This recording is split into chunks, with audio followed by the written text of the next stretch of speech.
There's no way of knowing if Doris will confide in me, but I can speak to her at least.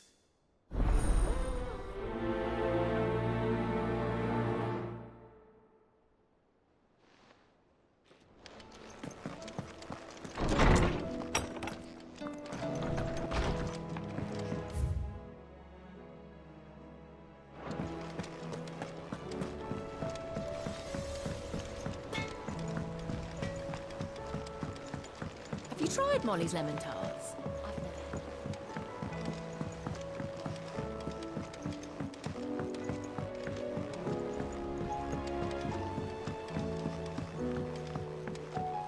Canva lost. It can't be true. Miss, can we read Miss Editor's story for our lesson?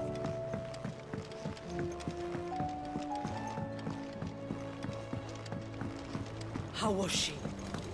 At the Enterprise, Sid. Just the man I was hoping to see. Did you have a mo? Don't tell me. You need more bomb ash. Oh no, we still got plenty of that left. I'm working on bringing another one of the Chief's designs to life. This time, it's a new smelter. It's got a reverberatory hood over the top for additional thermo amplification and a system of reciprocal recirculatory regenerators that let's just say it gets very blimmin' hot.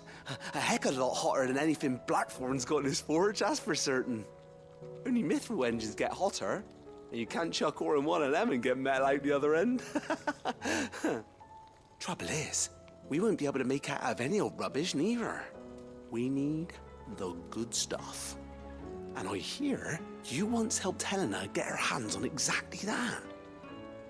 Any chance you could help me too? If it's for the good of the hideaway, I'd be happy to. Oh, it is. I promise you. So, what exactly is this good stuff you need me to find? We've got a couple of examples here. Spherical echoes, we call them.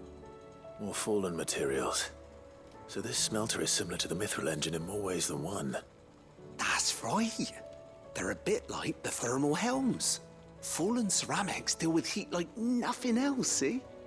And what's more, they're directional, transferring heat from the inside to the outside. But these things, they're all outside.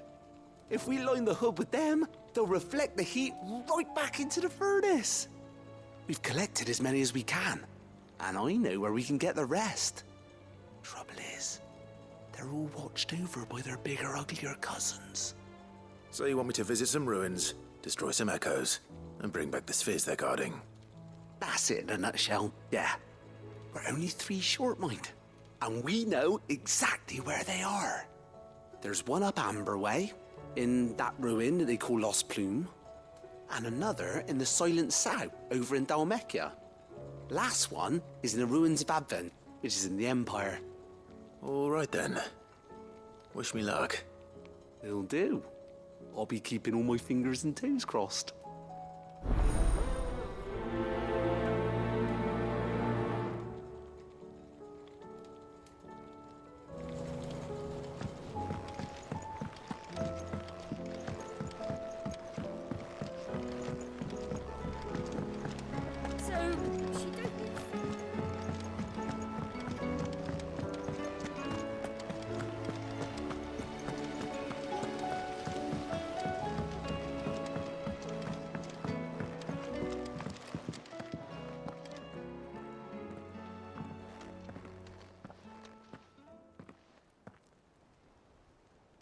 Where are you? Can I help you, Sid? I'm looking for Doris. Is she here? I'm afraid not. She's at Martha's Rest on a job. My job, actually. When she heard what the mission was, she insisted on going herself. Alone. Did she? What was the mission? Following up on some new information. Once they'd settled in, the bearers you helped liberate in the Dragon's Eyrie were keen to talk about their imprisonment. And about their captor. The slaver Cole's team were tracking when they were attacked by the Beastmen. I'll go and find her. She's at Martha's Rest, you say? If she's not moved on already, yes. I hope everything's all right. Why would Doris insist on going alone? Maybe Cole was right to be worried. Heard the bad news then, did you? What bad news? About Dravost. Blackthorn's old haunt. With the forge and all that. Well, anyway, the mines just down the road from there are spewing out ether like no one's business. And the village? Safe from the flood for now, but they've got other problems. Akashic. Every creature in the area is either turned, or on the way to turning, apparently. Zoltan and the others are living on borrowed time. They need help, and quick. Doris sent a few curse breakers to keep an eye on things, but there's only so much a couple of scouts can do. Except get eaten. If something ain't done soon, the whole place will be overrun. I won't let that happen. Didn't think you would. Does Blackthorn know? I thought it might be better if he didn't. He'd only do something stupid. You reckon we should tell him? No. It's better this way. Yeah, well, I can't stand about knowing what's happening out there, so I'm off. I'll see you in Dravost.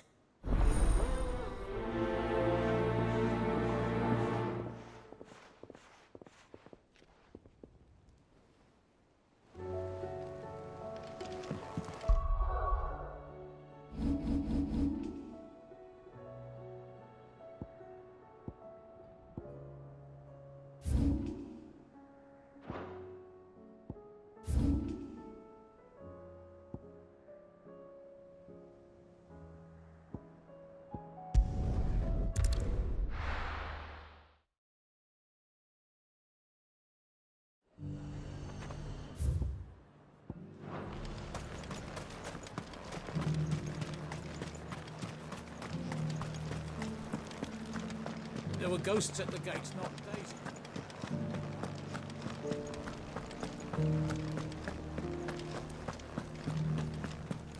Those things I said before.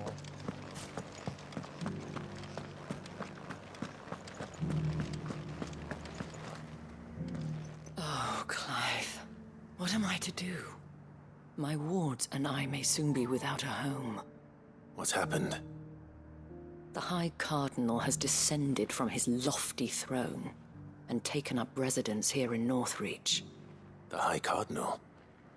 Leader of the Council of Elders, second only to his Radiance at the head of the Imperial government.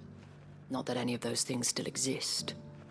Now he goes by his noble title, the Duke of Oriflamme. And what does he want with Northreach? He wants to transform it into a military stronghold, a foundation upon which to build a new Sambrec. He's already secured the support of the various army remnants, with promises that they shall be afforded the respect they deserve in his empire. One built on the confiscated property of the people. He would rob the populace to pay for it. Believe me, I have used every means of persuasion to discourage him from this folly. But for whatever reason, he will not listen to me. What does Captain Philippe make of this? When the town was under attack, it was him the soldiers rallied around. Couldn't he use that influence again? How? By speaking out against one of the most powerful men in Sambrec. A man whose stated aim is to revive the empire Philippe's comrades swore to serve, and to improve the soldiers' lot within it. The captain can offer them a regular supply of gruel, and an occasional trip to the Vale to help them forget the terrors they face each day. The Duke offers them a vision of strength and safety. No. Any attempt to incite mutiny would cost Philippe the support of his men, if it did not cost him his life. But given the mood around town, mutiny may yet be unavoidable. The people have little appetite for further deprivation, least of all when it serves only to elevate others. And who could blame them? Clive, would you appeal to the Duke on my behalf? For your services to Northreach, you have the respect of the soldiers, and they will take you to His Eminence if you ask them. And unlike Philippe, No bonds of loyalty prevent you from speaking your mind to the man. Well, will you try? You could hardly fare any worse than I did. I'll see what I can do. Thank you, Clive. Tell me then, where will I find this Duke of Oriflamme? In the garrison? Overseeing the troops, yes. All right. Wish me luck.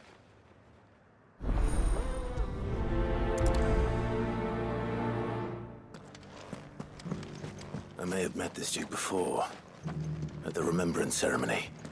Let's hope I didn't make a strong impression.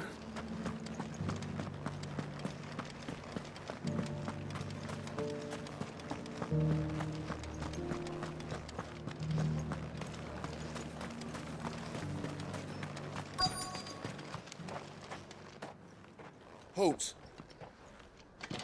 Oh, sorry about that. You're the dame's man, aren't you? You got some business with the captain? No, actually. With the Duke. I was hoping I might be able to speak with him. We're under orders not to let any civilians pass. But you should be all right. His Eminence has heard all about you and your heroics. Wait here. I'll go and ask.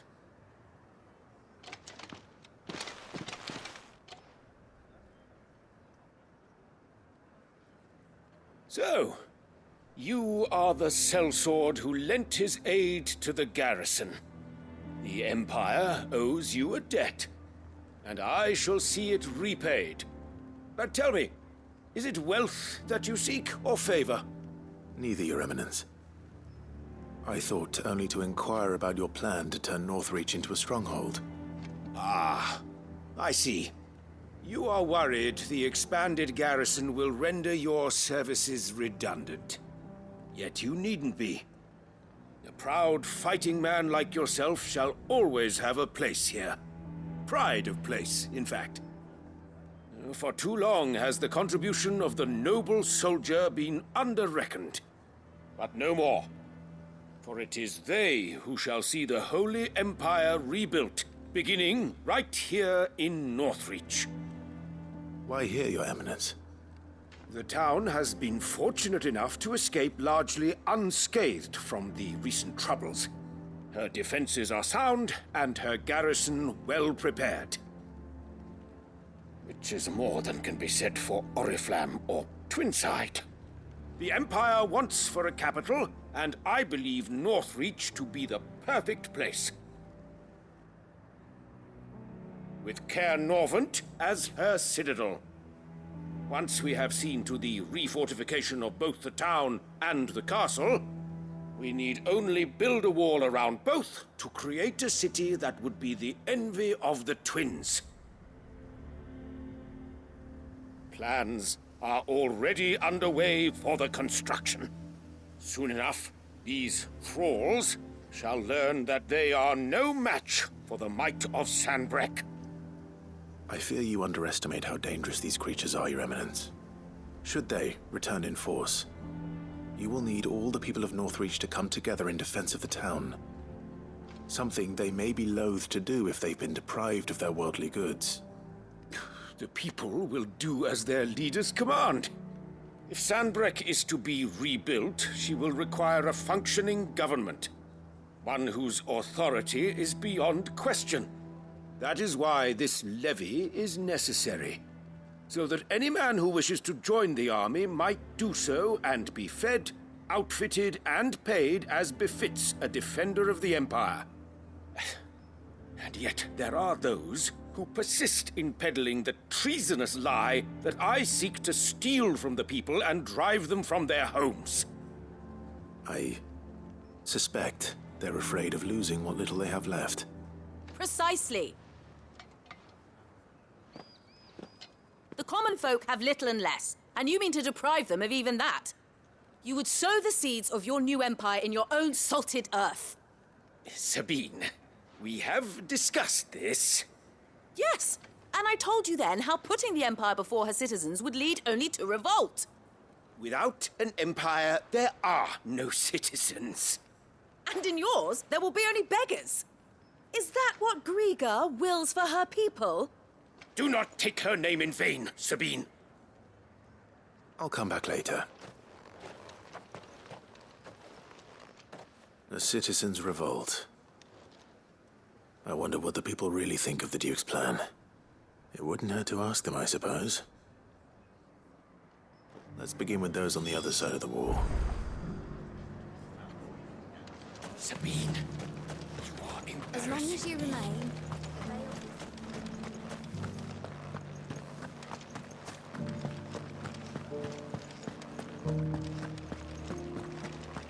You needn't fret. The creatures have been... There were ghosts at the gates not days ago. All right there. What is it you're after, sir? Just your opinion, actually. I wondered what you thought of the Duke of Oriflamme. Oh, him. Not much. None of us traders do. It's thanks to nobles like him that we had to set up shop this side of the wall in the first place. Couldn't have the rabble getting any closer to the holy capital, could they? And now he's trying to drive us out completely, threatening to take everything we got from us if we don't clear off. If the dame said she wanted him run out of town, I'd be straight through that checkpoint, tar bucket in hand.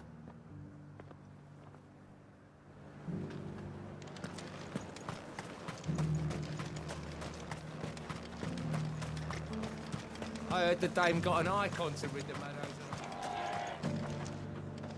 A question, if you don't mind. What do you think of the Duke of Oriflamme? Don't get me started. You build a life for yourself somewhere, only for some noble to turn up and tell you you've got to hand it all over to him. If he thinks his name and his chains give him the right to empty our purses, he's in for a rude awakening. We'll do whatever it takes to keep what's ours. Whatever it takes.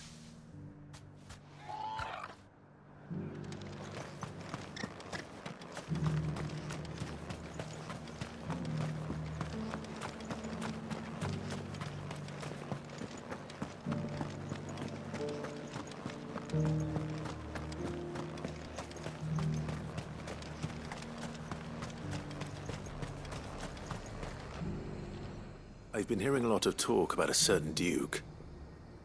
Nothing good, I'll wager. Going around acting like he owns the place. And with hardly a word to the dame. This is her town, not his. I take it you'd rather she was in charge. As far as I'm concerned, she still is. Just need his eminence to sod off back to Oriflamme. Well, the people seem united enough. What about the soldiers?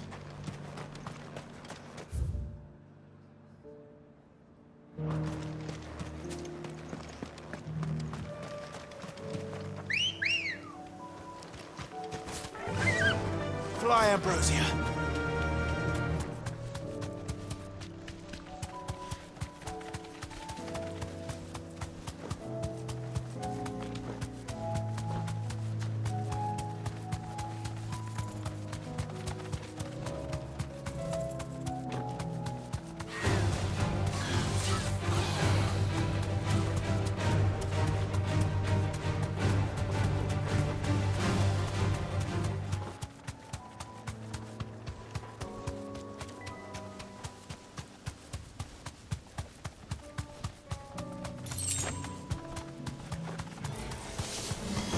To deal with these ones first.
find this spherical echo.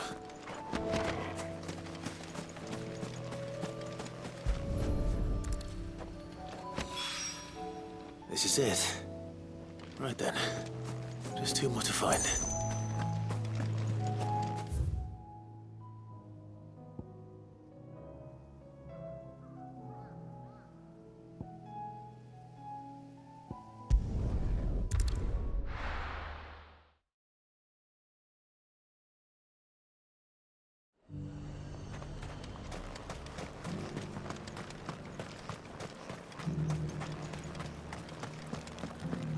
There were ghosts at the gates not days ago.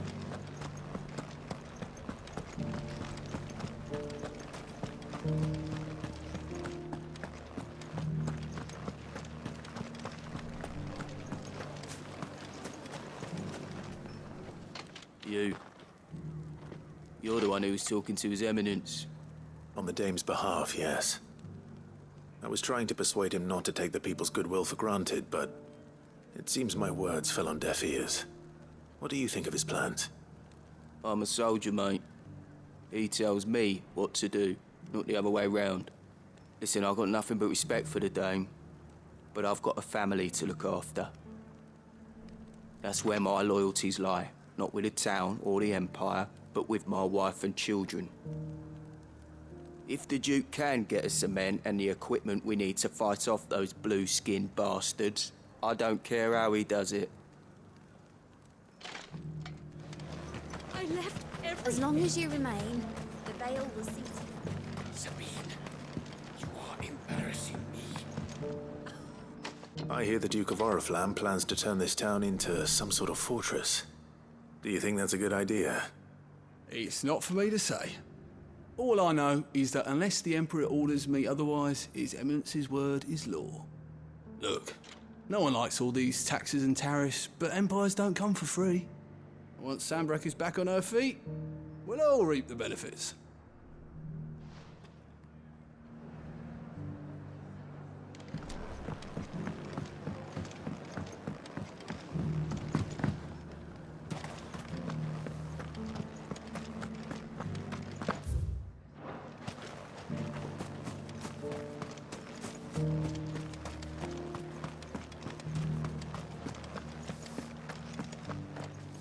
Excuse me, do you have a moment? I wondered if you'd mind sharing your thoughts on the Duke of Oriflamme.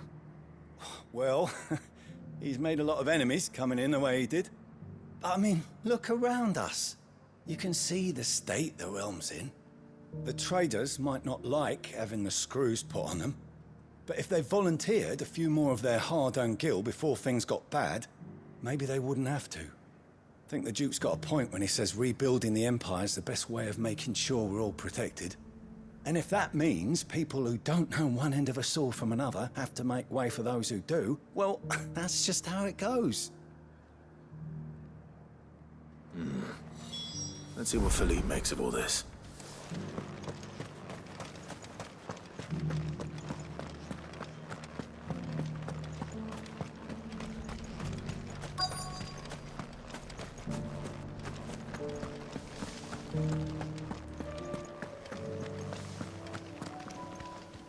Captain, do you have a moment? For you? Certainly. Clive, wasn't it? Thank you for last time. How can I help you? I wanted to ask you about the Duke of Oriflamme. Do you intend to go along with his plan? But to tell you the truth, I'm in two minds. It's my sworn duty as a captain of the Imperial Army to obey his orders. But I can't say I agree with him. Philippe, I remember you saying that you became a soldier to protect the people you loved. The Dame included.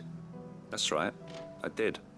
Well, she doesn't agree with the Duke's orders either. She thinks they could tear Northreach apart.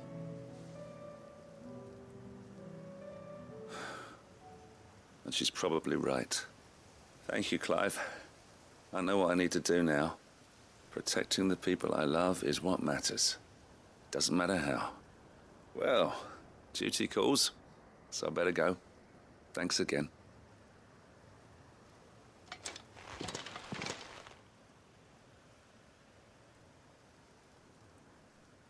seems Philippe wants to do the right thing at least. I expect Isabel will be pleased to hear that, if nothing else.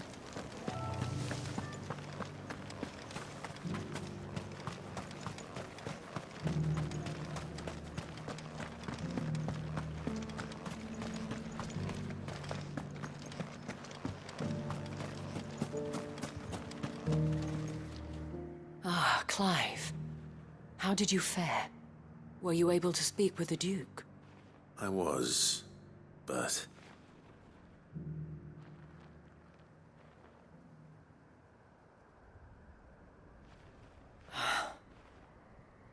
So Northreach is to be a fortress after all. Well, it will certainly help to hold back the thralls. There's no denying that. Though I doubt it will come as much consolation to the townspeople whose worldly goods are confiscated to pay for it. They deserve to be heard, Clive. To have a say in this new empire the Duke means to build. Sadly, His Eminence values their obedience more than their opinions, and hopes to reassert the authority of the state. I fear he sees the people as mere pawns on his chessboard to be sacrificed for the greater good. Needless to say, they themselves are of a different opinion, and would rather their destinies were in your hands. The soldiers, meanwhile, are content to follow their orders. And not just because of the Duke's rank, but because of his vision. I thought as much. Had I sworn to protect Sanbreque, I dare say I too would want nothing more than to see it rise from the ashes. Thank you for trying. But the battle is lost. I don't know about that. What happened to your uniform?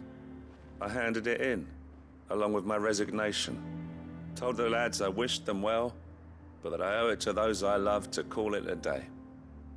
But why? Because I realized what really matters to me. Not following some nobleman's orders for the sake of it, but protecting what I care about. Protecting Northreach. I honestly don't know when those monsters will return, but I'm certain they're not finished with us yet. And when they do come back, we need to be ready for them. We need to stand together, all of us. And with you to lead us, milady, I reckon we can do it. It was you who finally convinced me, Clive. There's no point following orders if they go against everything you believe. Indeed. All of us, standing together.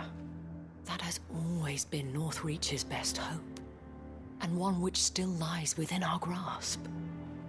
We have only to turn our attentions to the true enemy. Thank you, Philippe, for showing me what I must do. Anything for you, milady. Speaking of standing together, would you mind if I borrowed a few of the lads from the Vale to help keep watch around the town? I fear His Eminence has loftier tasks in mind for the guard. Not at all. Be my guest. Wouldn't be the first time.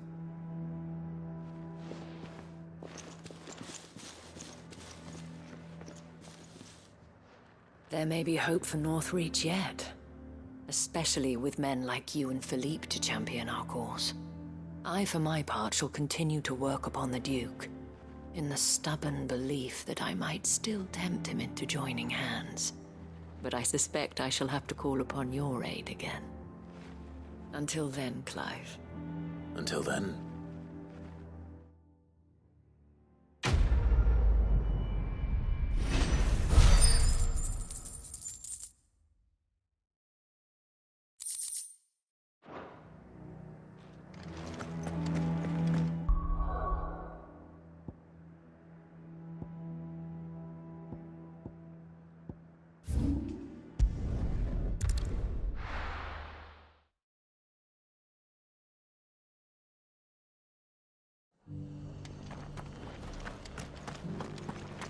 Or it should be somewhere nearby.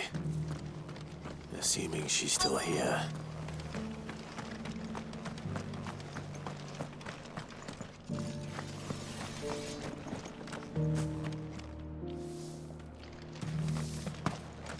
It doesn't still hurt, does it? It's been a pleasure, Doris. Just like old times. I'll give your offer some thought, my lady. How goes the investigation? Sid, what brings you to Martha's Rest? You. I heard you were out here on your own, tracking our slaver. I trust you're being careful. Of course. And it had to be me. The bearers from the Dragon's Eyrie confirmed a long-held suspicion of mine that the slaver we've been tracking is an old acquaintance. She's no fool. If we'd come in force, she would have spotted us straight away, and then vanished without a trace. That was her just now, wasn't it?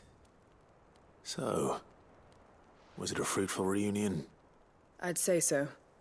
She tried to recruit me. Seems her time in Rosaria is coming to an end. She's abducted bearers from across the region and is looking to smuggle them back into Sanbreque. After her brush with those beastmen on the road to Northreach, she hired herself an Imperial escort, which she wants me to join. She's dangerous, Sid, but I think I can stop her. Then I'm going with you. I'll take care of the escort. You can see the bearers to safety. Where are they? The Baum Archers, soon to break camp. You go on ahead. I'll follow once I've sent word back to the hideaway.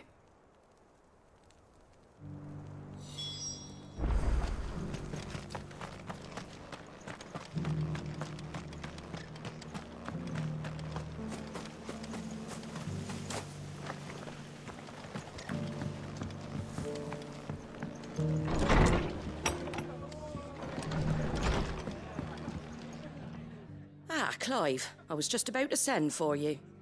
I'd like you to take something to Sir Wade up in Eastpool. Seeds for planting. Thought it was about time they started growing their own food. I'll keep providing them with whatever they need in the meantime, of course. But if Eastpool's going to survive, it's got to be able to fend for itself. As of those poor bearers. They've lived their whole lives in servitude, but now they're their own masters. Small wonder they ain't got the foggiest how to provide for themselves. So it's up to us to teach them. And if you're wondering why you, well, the Wagoneers taking supplies up that way have been coming back with more and more reports of Akashic around the village of late. Sir Wade's putting a brave face on it, but I think even he's starting to worry. And if he's likely to share those concerns with anyone, it's you. All right. Thanks. Wouldn't ask if I didn't have to. There. That should be enough to keep him in Gazal Greens for a few years at least.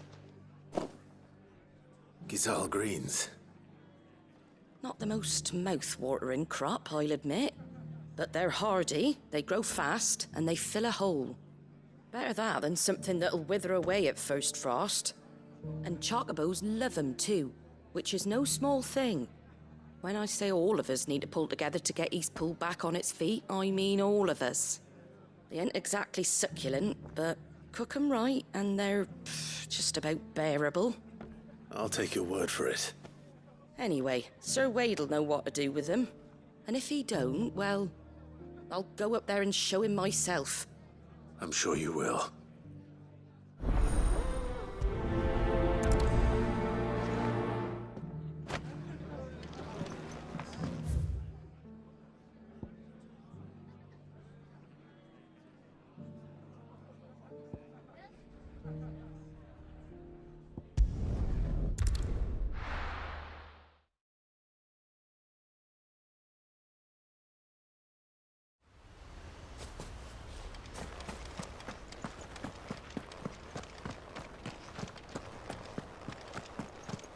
The Guardian saying we're supposed to... Ah, Lord Rosfield. What brings you to Eastpool? A delivery from Martha.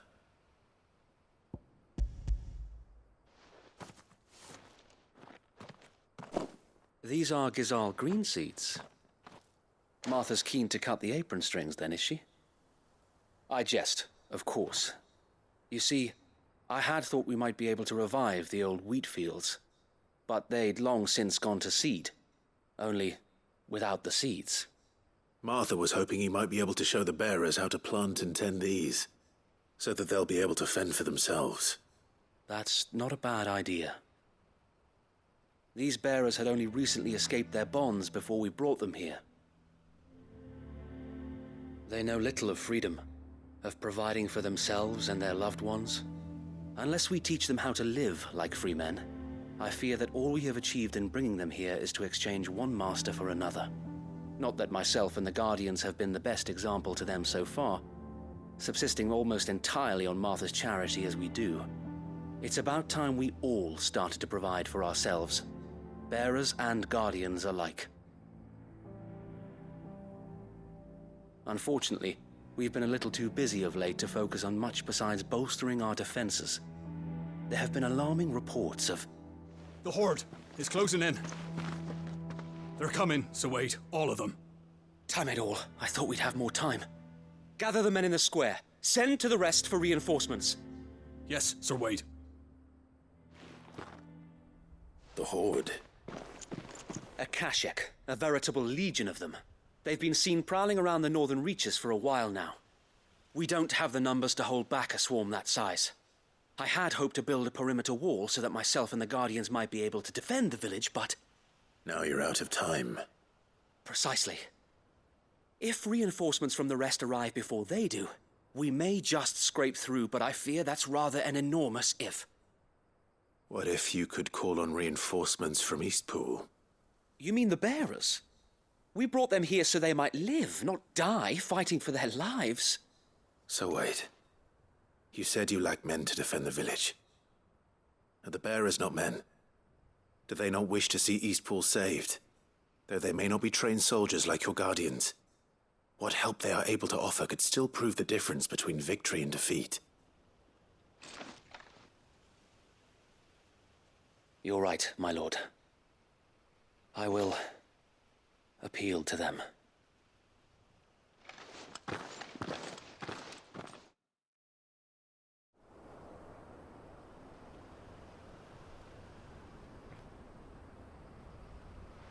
My friends, I humbly beg your aid.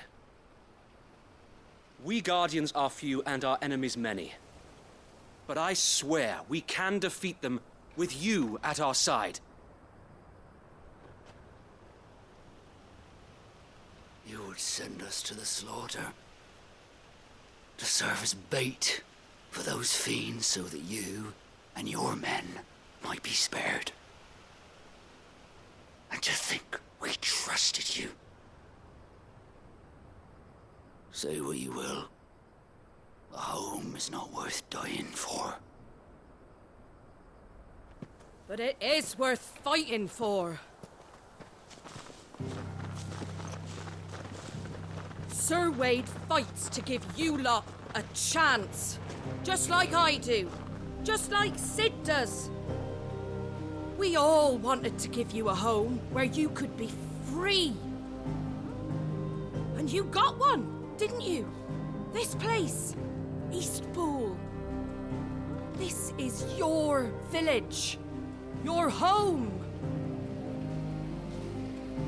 And if you don't fight to protect what's yours, you'll lose it. You know I'm right. This world wants to take everything from you. Everything. Your homes, your freedom, your very lives. So then, are you going to stand by and let that happen to you? Are you going to accept fate like good little Bran did and die, having never stood up for yourselves? Or will you fight like free men and women?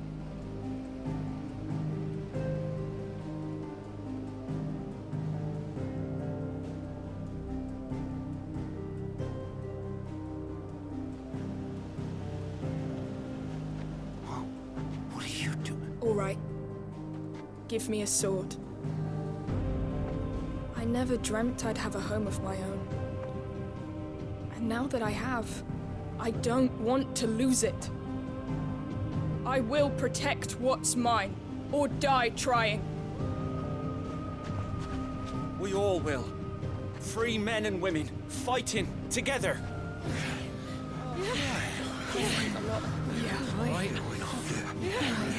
For Eastpool! For Eastpool!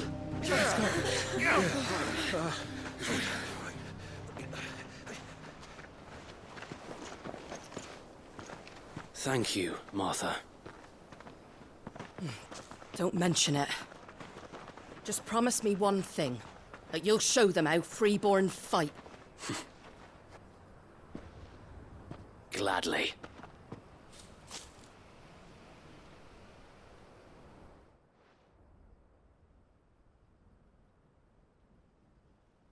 Well, if it was numbers you were lacking, you certainly won't be now. Thanks to you.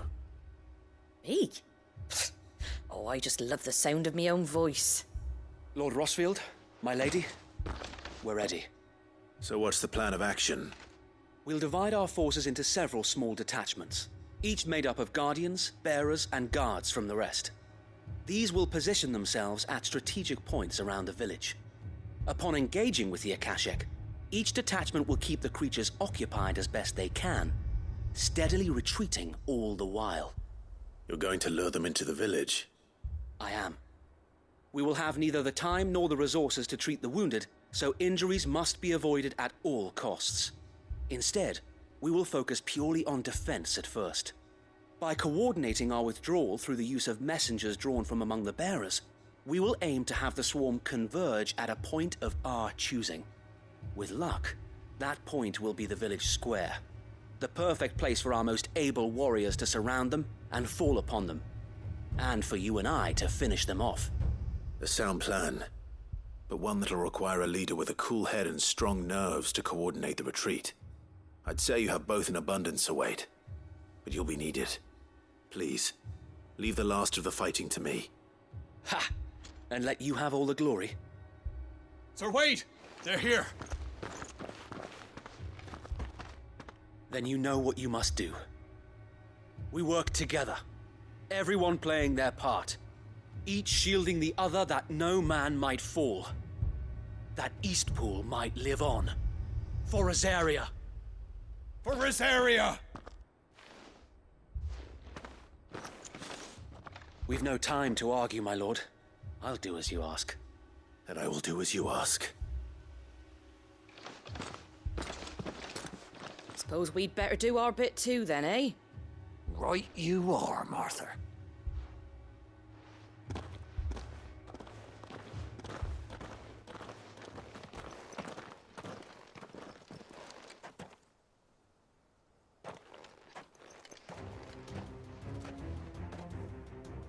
The calm before the storm.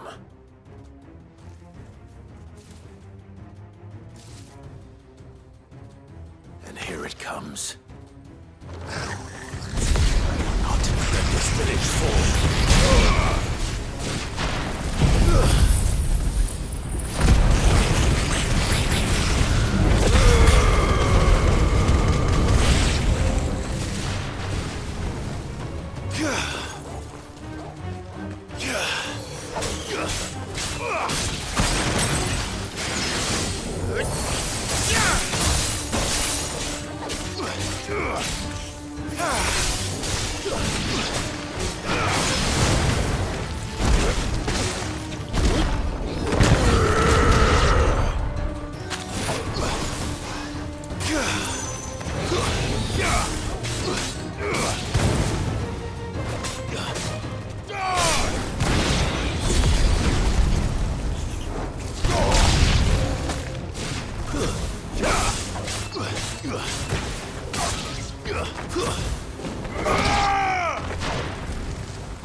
Looks like that's the last of them.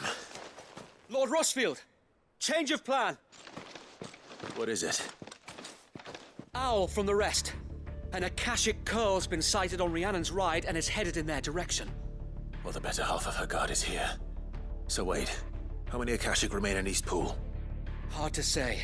My men are still facing some resistance, but I think the worst is behind us. I could order a detachment or two to fall back and... No. Let them finish the job. You stay here too, Sir Wade. Your men need you. I'll go after the Curl. Join me only when Eastpool is won. If you're sure, my lord. May the Founder protect you.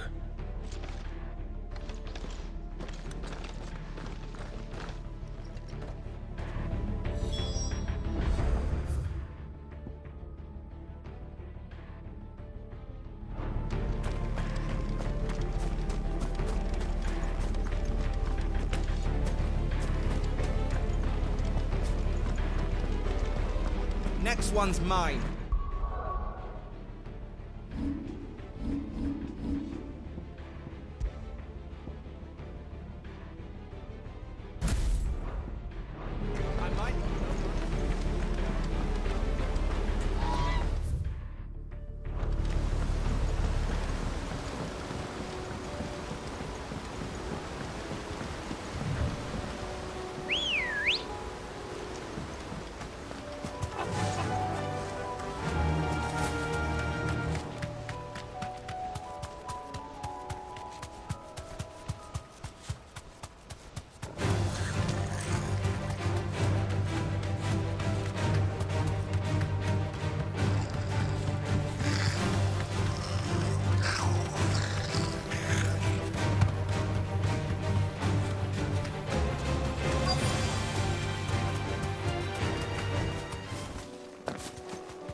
All right. Back to Eastpool.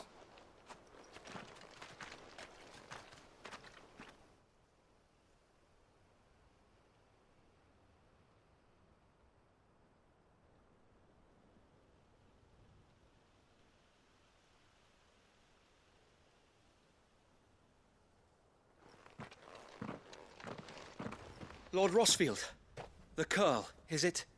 It's dead. Thank the Founder for that. And for you, my lord. We were able to eradicate the rest of the Horde. I have guardians posted around the village to keep watch for further attacks, but all seems quiet for now. I hesitate to say it, but I think it might be over. I think it might.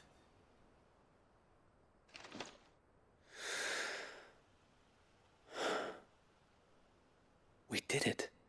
We saved Eastpool. Thank you, my friends. Thank you. No, Sir Wade. It's us who should be thanking you. You brought us together. Showed us what it means to fight for what you hold dear. We never had nothing to call our own before. We didn't know what it meant to protect it, but now we do.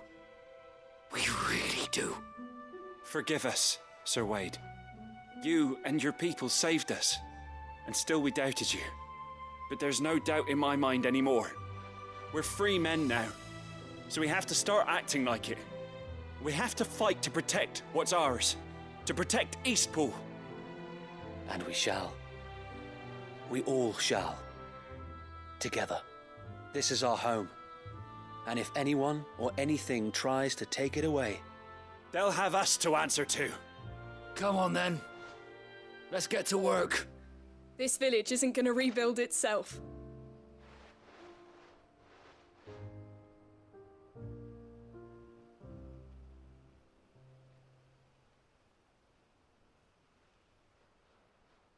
They're not slaves anymore.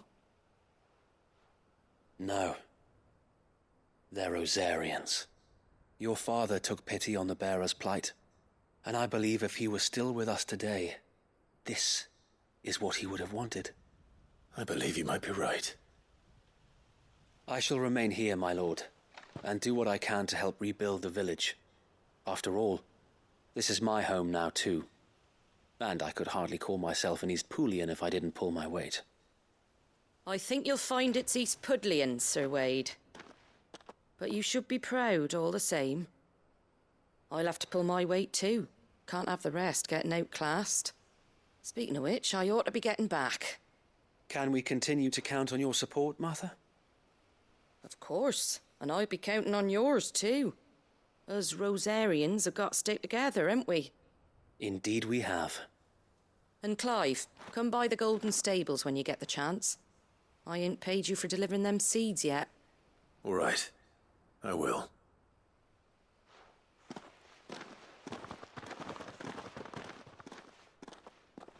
Lord Rosfield, do you remember our very first mission together? Clearing the goblins from the Stillwind marshes? How could I forget?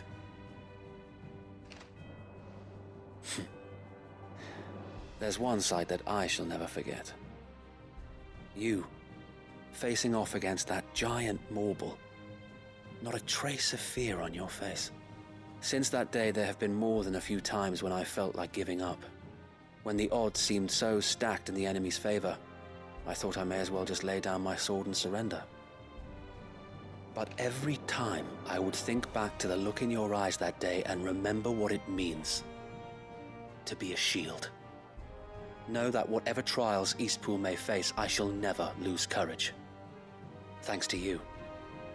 So Wade, you have always been a true shield. I know that Eastpool, and indeed all of Rosaria, will be safe in your hands. Thank you, my lord.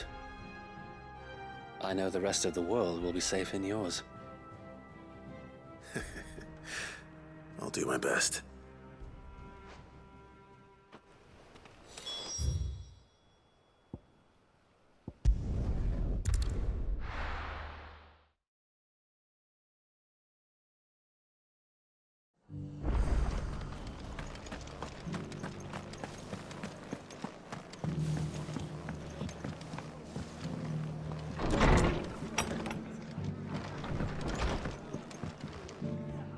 The hero returns. It's lucky you came by when you did, eh? Not only did my seeds get delivered, but you went and saved Eastpool and all. I just did what I could. And it's only right that you get rewarded for it. Take it before I change my mind. Thank you, Martha. So, Eastpool's finally back on its feet again. And a home to free bearers. Who'd have thought we'd see the day, eh? Well, it was your idea. I know that, but I never stopped to think what it would mean. Bearers in charge of themselves, thinking for themselves, working for themselves. Like your hideaway, but not even hidden away. Though I suppose the rest ain't much different nowadays. You know, bearers living free like that reminds me of when I first met Sid. Loath as I am to recall that particular day. I take it you didn't always see eye to eye. What happened? Well, if you really want to know, I started doing what I do long before I met Sid. In fact, that's how I met him. Or at least how he came to meet me. He showed up at the stables one day, asking questions about who'd been buying up bearers. Founder knows what he thought I was doing with them. Running a hunt, poking around in their innards. Something awful, anyway. Me, I thought he was a new constable. Thought the game was up. But somehow we both managed to work out what each other was about. And before I knew it, the cheeky arse was rattling on at me about how I was doing it all wrong. After all my hard work. Told me I was giving them relief, but not freedom. That my bearers were still dying as slaves. Got right under my skin, it did. Told him if he didn't like it, he could bugger off and report me to the garrison. And do you know what he did? He smiled. And then he laughed. And then I did the same. We made a pact that day, that whenever one of us was in need, the other would always be there for him. And you were? Well, we both wanted the same thing. To make life better for bearers. Just like your dad. Do you know I was born right around the time Elwyn became Archduke? Growing up, I saw how he tried to change things. He certainly didn't lack for ambition, that one. Indeed. But the loftier one's ambitions, the harder they are to achieve. Which is why those of us who follow in their footsteps need to finish what people like Sid and my father started. Suppose you're right, aye. And if we don't manage it, there's always them who come after us. Good thing we've got a few half-decent sorts waiting in the wings, eh?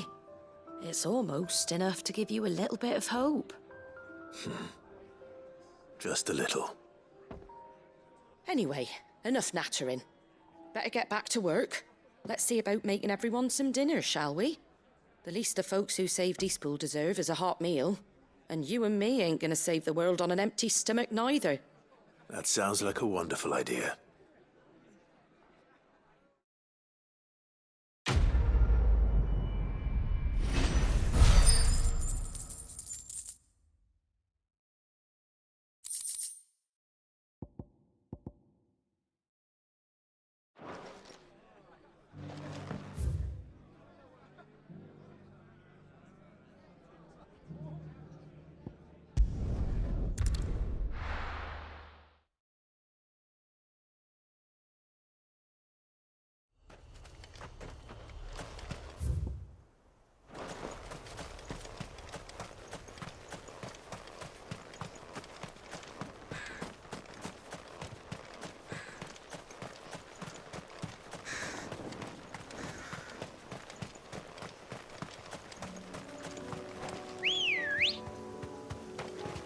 Good girl.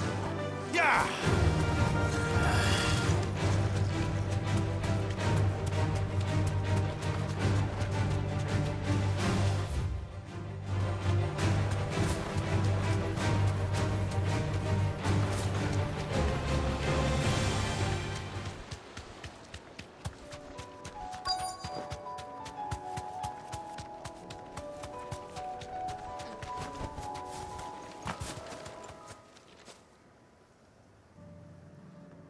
Good. They haven't broken camp yet. How did Doris come to know a slaver, I wonder?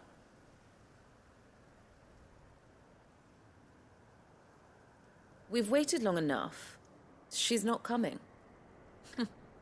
Ready the bearers. We're leaving. Back to civilization, is it, Mom? With all haste. Lest any of you lackwits start talking like these feckless bumpkins. I presume your men are ready. We've suffered too many delays as it is. Any more and I'll be docking your pay. Yes, Mom. Oh, but before you go, it appears we have company. Kill him. You're welcome to try.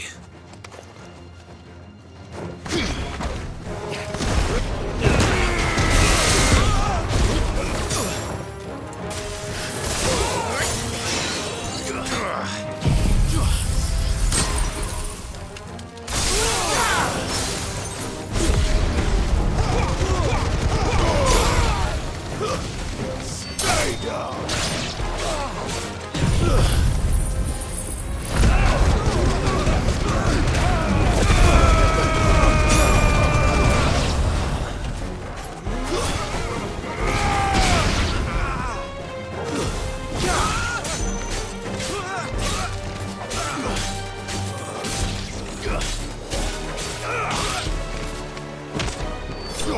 finished.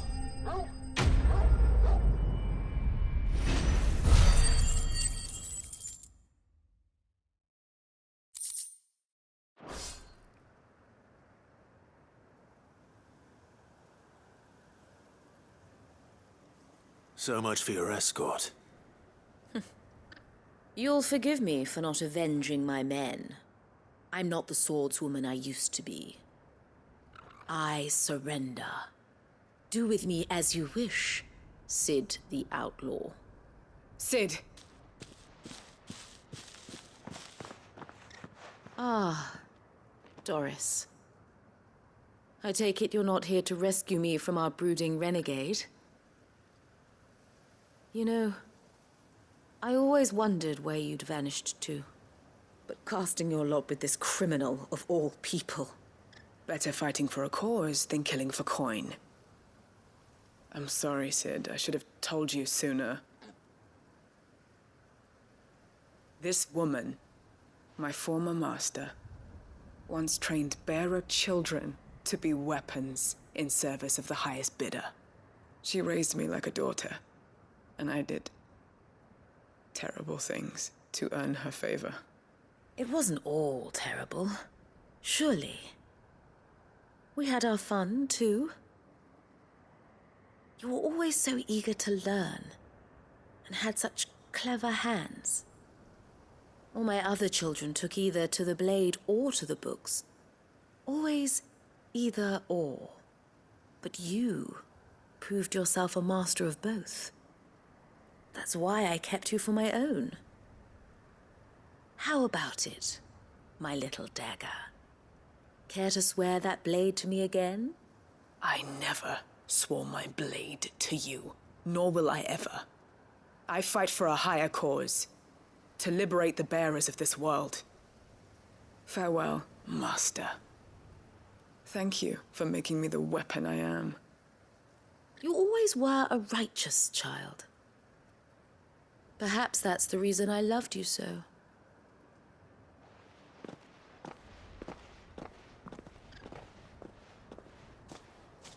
What do you want to do with her? I am not the killer she wanted me to be. Not anymore. And she no longer has friends in high places. The Dame does, though. Her connections at the Imperial Court will see that justice is done. All right.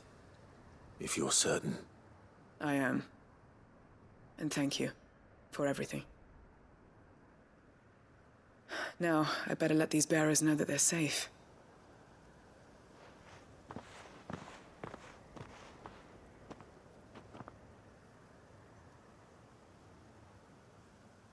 And I should head back to the hideaway and put Cole's mind at ease.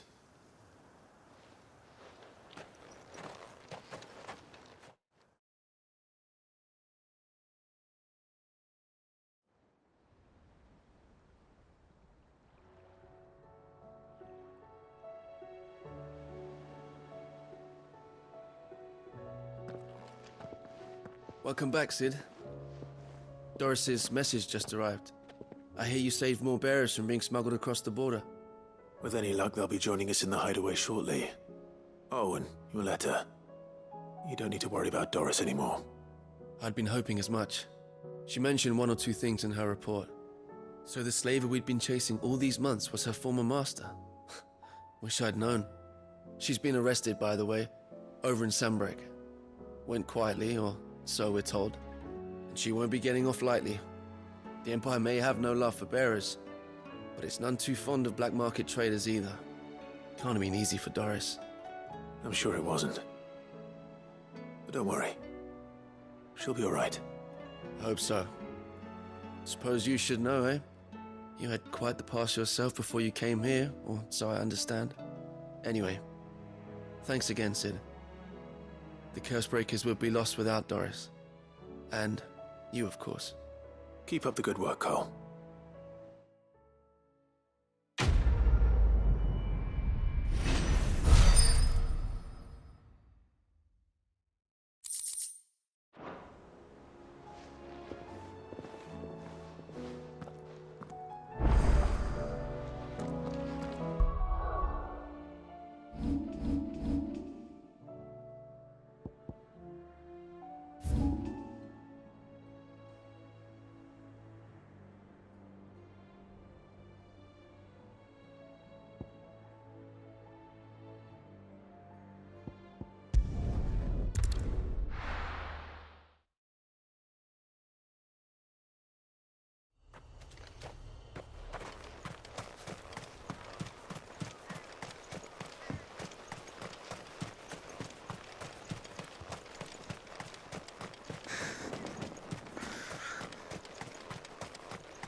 Two down, one to go.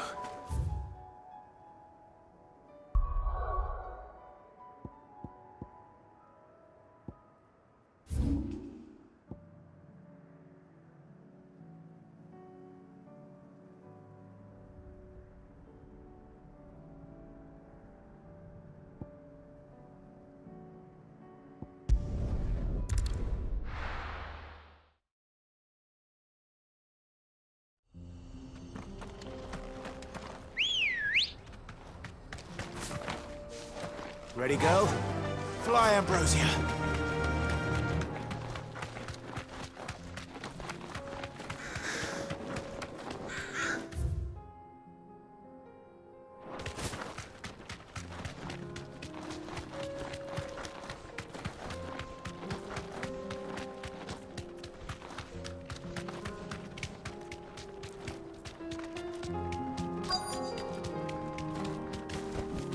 You deserve a rest.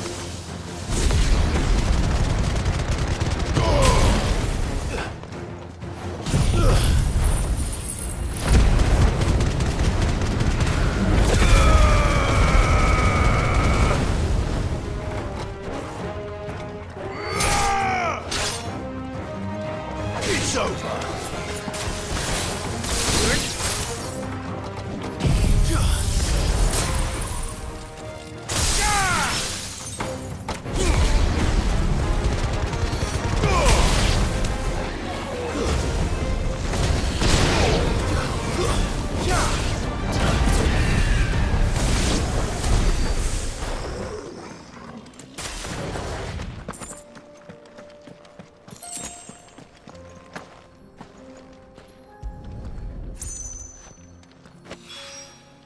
That's all of them. A wine cannot...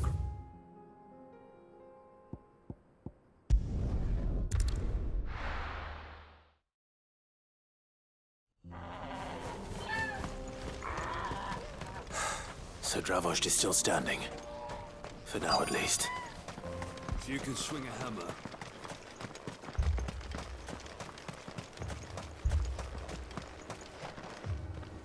Clive! You're here! And the Akashic? Mostly off to the north still. But I spoke to Doris's scouts and it turns out things are worse than I thought. There's swarms of them out there. Told old Snotty to be ready to seal the north gate. That should buy us some time if we need it. Enough for the villagers to barricade themselves inside their homes at least. Well done. Welcome back, Sid. I'd never have guessed, you know. Not if August hadn't let slip. Who'd have thought that the savior of Dravost would turn out to be the realm's most infamous outlaw? Keen to help us out again? I am. Thought you could sneak off without me, did you? Blackthorn. Oh, what are you doing here? One of the scouts couldn't keep his voice down. Unlike my best mate who didn't think I deserved to know. Zoldan, how long's it been? Long enough for us two to turn into a pair of old codgers, I see. That your idea of an apology? Prick. Don't listen to him. You only did what you thought was best. For the village and that. I did, yeah. But that ain't the whole of it. Vulcan, our master, didn't leave the chiefdom to the two of us. He left it to me. The best blacksmith in Dravost, barring himself, of course. Bloody stupid tradition, in my opinion. If someone's got talent, you should let them practice their craft, not ask them to settle petty feuds and barter for grain. Our master wasted half his life that way. I wasn't about to let that happen to me. So you wasted half of mine instead? You're what Dravost needed. Under me and my precious ideals, this place wouldn't have lasted a year. So I left to devote myself to the work and spare you lot the consequences. I may be a selfish prick, but I only did what I felt I had to. What you had to do was your duty! Even if it meant we all starved? Enough. This is no time for bickering. You can finish beating each other up once Dravost is safe. Fine. I've said my piece anyway. Yeah, so have I. Sorry, Clive. I shouldn't have stuck my nose in. We're short enough on time as it is. Still, give us a mo, would you? I need to get my head straight before any of them Akashic try to bite it off.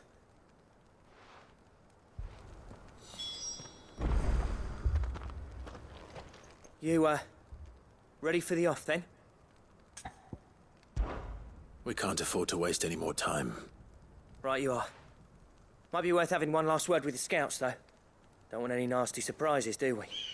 Oh, and Blackthorn, you and Zoltan might be better off staying inside the... Akashic on the move. How close are they? Within sight of the walls, and there are more coming up from the mines. What was I saying about nasty surprises? They'll wash right over us if we stay out in the open. We're pulling back behind the gates. Good idea. Get yourselves inside, but keep your weapons handy. Understood.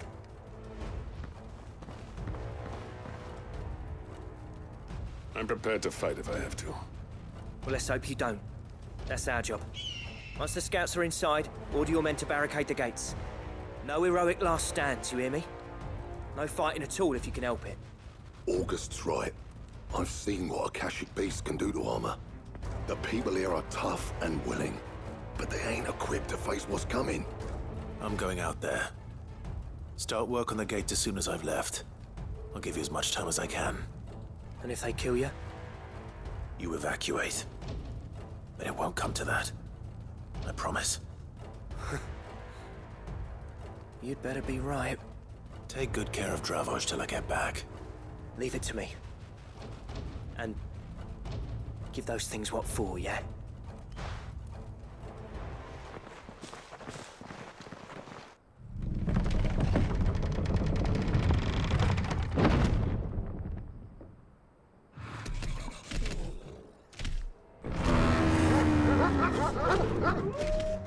All right. Which one of you's first?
Is that it? Apparently not.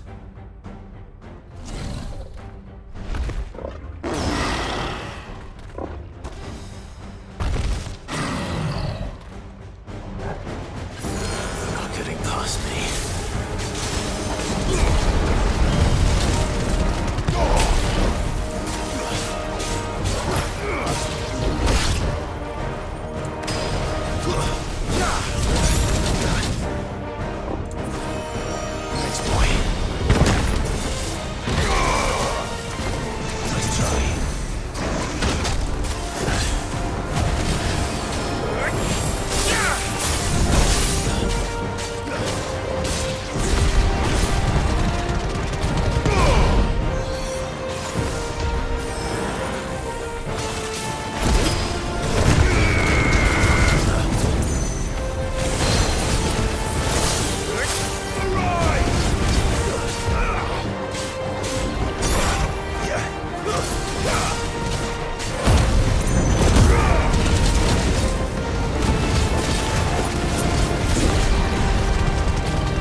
Now, the question is, did I miss any?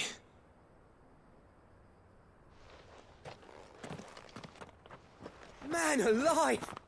You're still in one piece! I slew as many as I could. As many as I could, he says. The old bleeding lot, more like it. Well, almost. Only almost. Yeah, one or two did try to sneak over the wall. But we got the bastards, don't you worry. Good. Though you do know, more will come in time. In time, yeah. But we can think about them later. Let's get you back inside.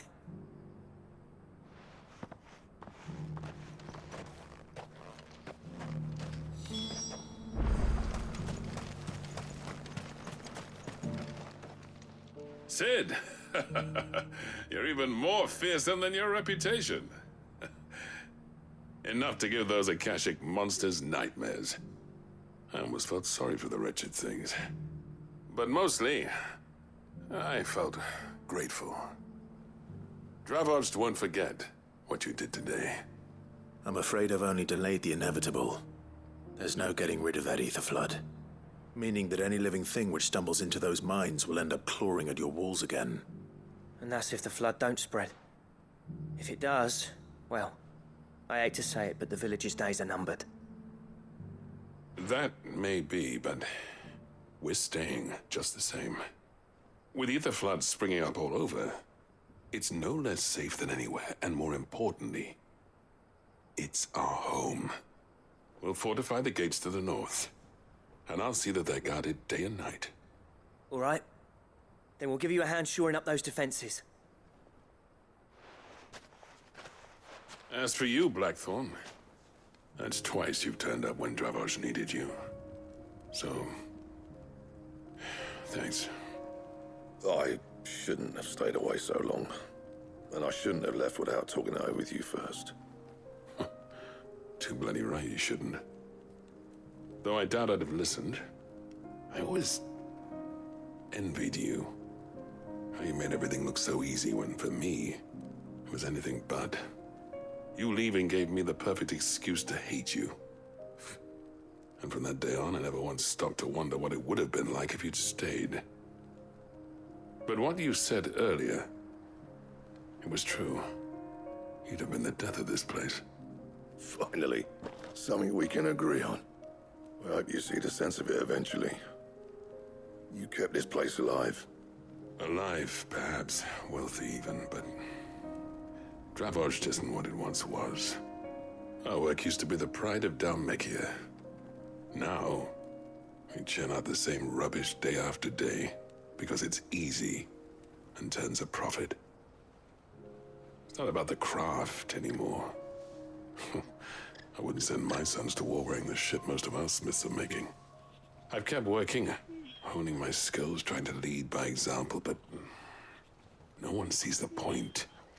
The average castle apprentice has as much passion for the craft as our current lot. Come back to us, Blackthorn. Remind Dravosh what a true master blacksmith looks like. I'll even man those bellows of yours if it means we can work at the same forge again. That's a kind offer. Kinder than I deserve. And I wish I could accept, but I'm needed elsewhere. There's people who trust their lives to my steel, and I daren't let them down. Fair enough. But that doesn't mean I couldn't visit from time to time. Let's see if we can't rekindle this town's passion for the craft, shall we? I'd like that.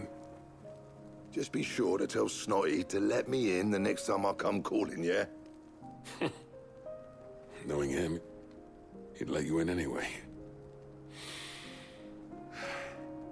Blackthorn. The Master Smith turned outlaw, back in my good graces. I never thought I'd see the day.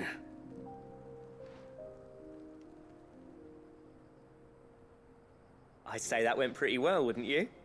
Even better than I'd hoped. Sid, I've got something for you.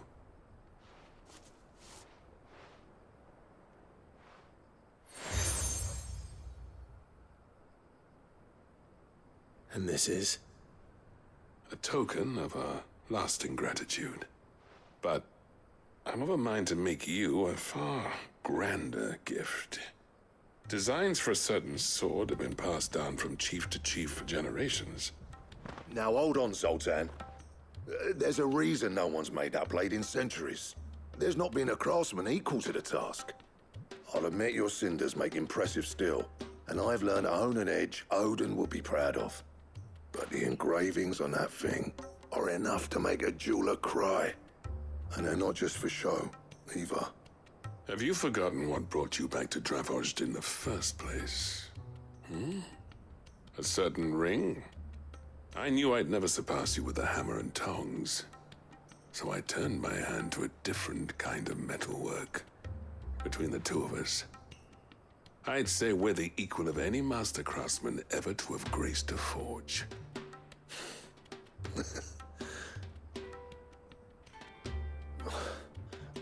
You know what? I think you might be right. Clive, you wouldn't mind if Zoltan came back to the hideaway, would you? He's more than welcome. As long as he can keep our secret. Right. Zoltan, get your tools. We've got a legend to forge.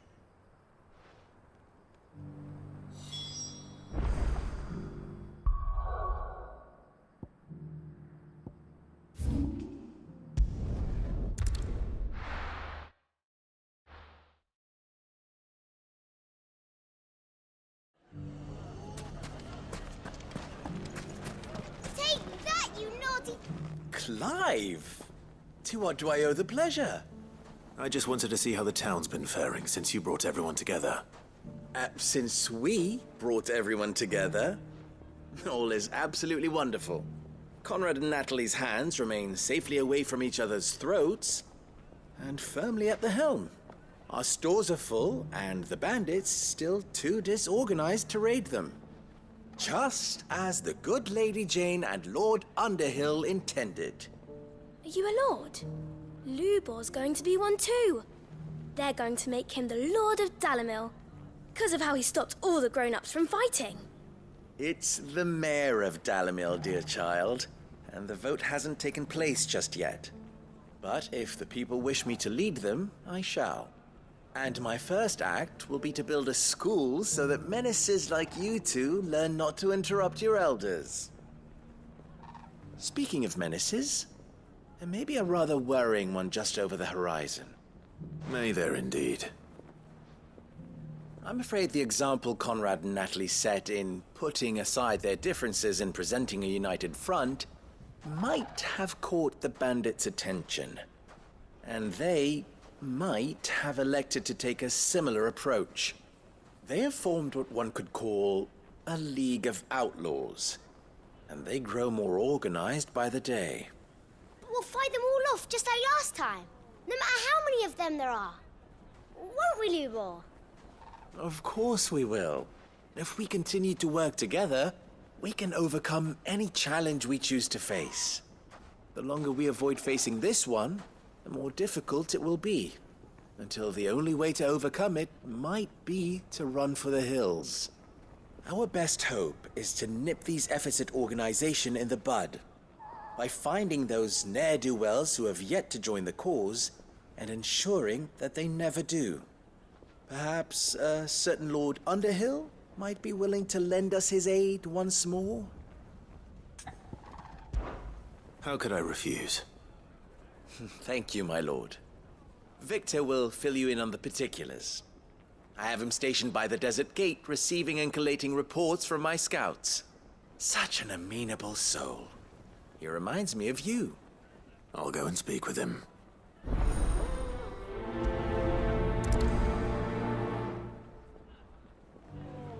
What's the difference between... A League of Outlaws. Sounds like we have some competition.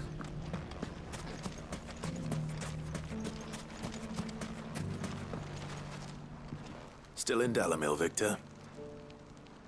Ah, Sid. I thought you'd have returned to Cosnis by now. I did. Then I came back. I've developed something of a fondness for the place. And having worked so hard to see it saved from one fate, it would seem remiss to abandon it to another. A sentiment Master Lubor certainly isn't shy about exploiting. Hence my doing his bidding yet again. You're not the only one. What does he want you to do? He asked for my aid in putting down the bandits. And he said that you might be able to help me find them. Then you've come at just the right time. I was on my way to speak with Conrad about how to organize our forces. There are more camps in the vicinity than we can safely strike at once. But we must strike together, and we must strike soon at as many camps as we can. We can't give this league of theirs time to rally its forces. All right. Which camp shall I take? There's one upriver. Just out there, across the dunes. Leave it with me.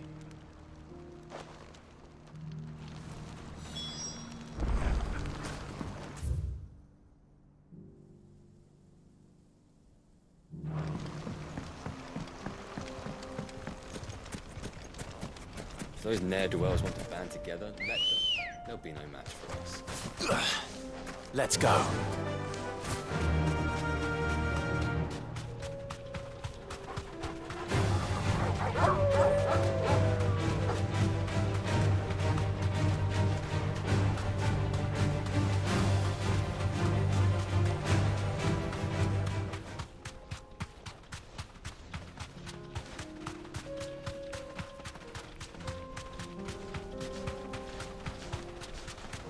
That must be the camp Victor mentioned. Come on then, Toggle. That's him! The one who killed Locke and Fingers! Take his head off!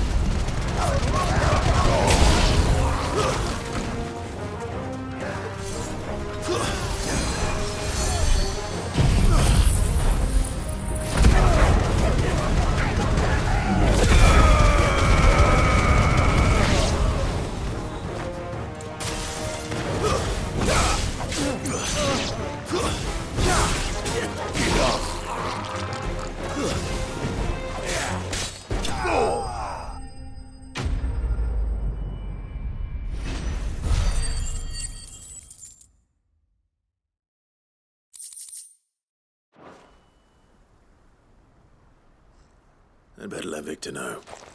Sid, where are you? Ah, I see the bandits didn't pose you any trouble. No, but that's not why you're here, is it? No. Something's happened. We need you back in Dalimil. What is it? The whole town's in uproar. They're saying that Lubor is a bearer. What? Seems that one of our parties wasn't as thorough as they should have been. They let one of the bandits escape, and his escape route took him right through Dalimil. Some of the children spotted him, and he was about to silence them. And when Lubor felled him with a bolt of magic, and without a crystal. But that's not possible. It is, if he's a bearer and has been hiding it all these years, which is what people are saying. If he has, well, I wouldn't blame him. No man is branded by choice. Still, all those people see is a man who's lied to them all his life. One who was made a leader of himself when the world believed he should have been a slave. Fuck. I don't know where we go from here, but I know one thing. Lubor needs all the friends he can get right now. You're right.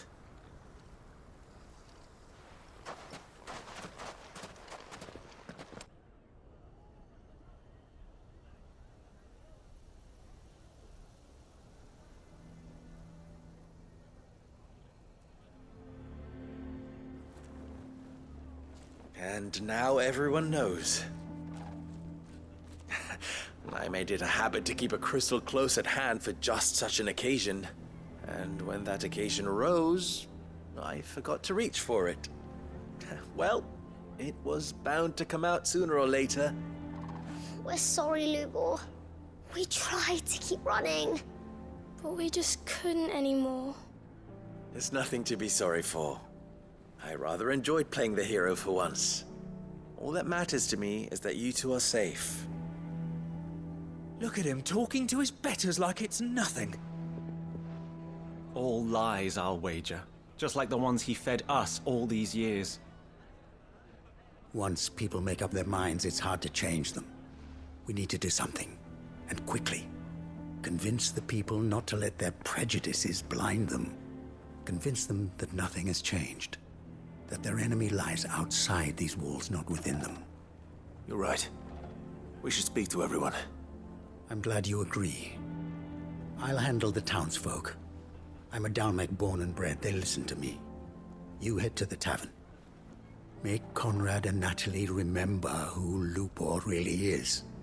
They know that Lubor and I are friends. I might not make for the most impartial of interlocutors.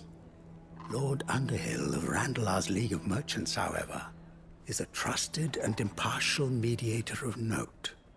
I'll do what I can.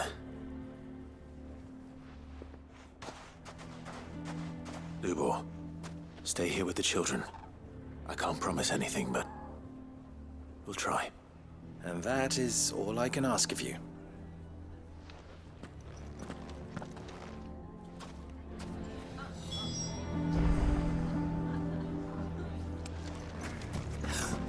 Why are you taking the bearers? Why do they always have to make such a fuss? I knew all along that it... Forgive me for disturbing you, but could I have a moment of your time? I've seen your face before. As have I, Lord Underhill, wasn't it? Of the League of Merchants. That's right. I wanted to speak to you about Lubor. The rumors that he's a bearer. All true, I'm afraid. He'll never be mayor now. Not if I have anything to do with it. But what of his wares? Bearer or no, his steel is highly valued throughout the Republic.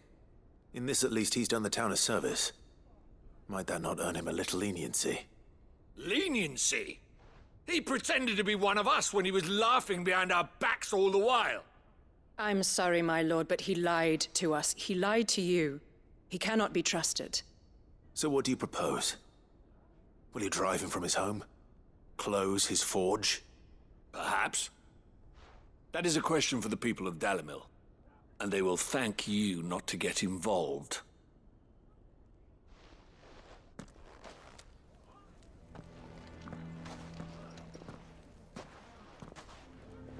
The townsfolk have made their minds up. There was nothing I could do. Nor I. Conrad and Natalie refused to consider anything but their own wounded pride. You never know. Once their anger is cooled, they might see things differently. For now, we should report back to Lubor. All right.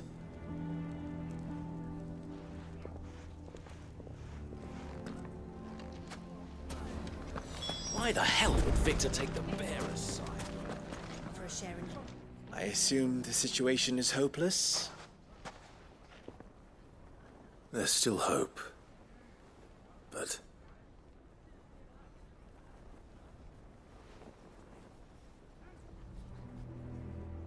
But perhaps not in this lifetime, I think it's fair to say. You mustn't think like that, Lubor. Give them time. They'll come around. We'll talk some sense into them in the end, you'll see. No, you won't. And your efforts would be better spent elsewhere. But Lubor... Rosina would often tell me that steel does not lie, that a blade is a reflection of the smith who forged it. To yourself be true, that was her point. Rather an ironic one when you consider that her life was taken with a blade of her own making. But I do not doubt that she was always true to herself and what she believed in, right to the end. And so must I be. I must do what I know to be right, no matter what others might think of me. And now, I know what that is. I must embrace my new role of villain so that the people of Dalimil have something to unite against. For only united can they hope to stand against the threat that awaits them.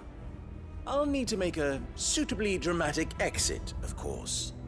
Don't go, Lubor. You're the only one who was ever kind to us. We'll be all alone. Again. Trust me, little ones. It is for the best that I go.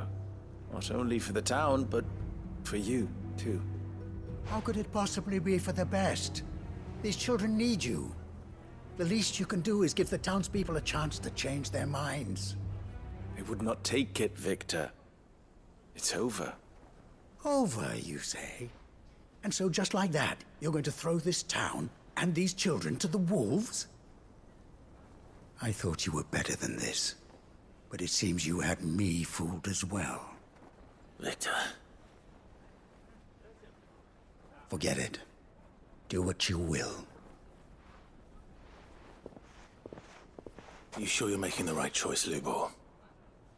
Of those available to me, I believe it's the best one. Yes. Ah, but where are my manners? Here. Your reward for clearing out that bandit camp. Right then. I have packing to do. If there's anything I can do. Anything. I'll bear it in mind. Thank you.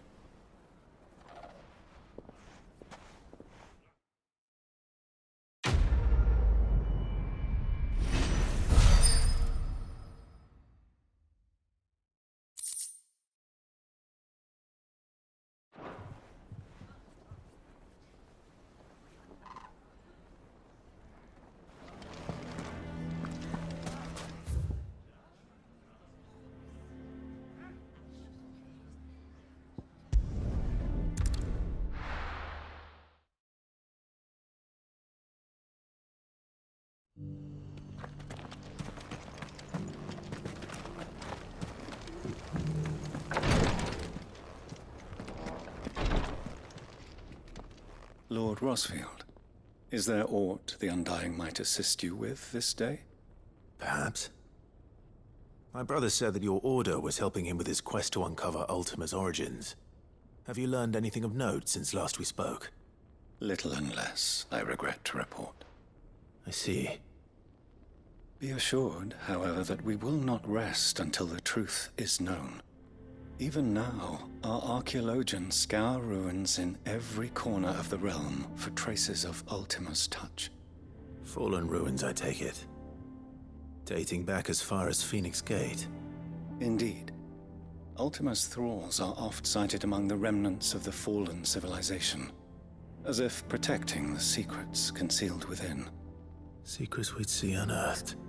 Should our methods be of interest, my lord, mayhap it would please you to observe some of our number at work. Would that be possible? Of course. A survey is being conducted not far from here. Perchance you are familiar with Kretov, a small hamlet built around a fallen airship. I was due to visit my colleagues there to collect their preliminary findings, but if you would consent to do so in my stead, I'm sure that they would be honored to relate any discoveries they have made to you directly. All right. I'll go and meet with them. They will be most gratified, I am sure. Might I suggest you take the road through Titan's Wake?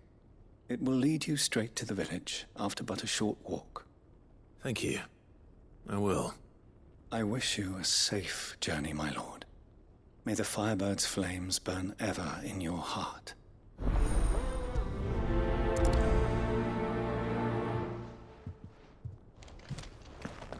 A village built around an airship.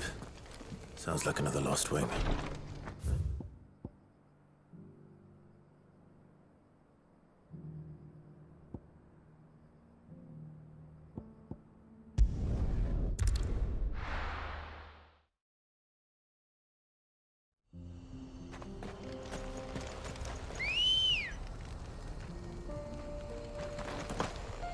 Ready, go? Fly, Ambrosia.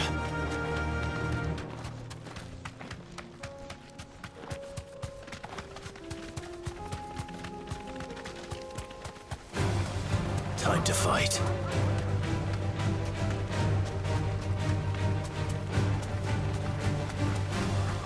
All right.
Ready, go?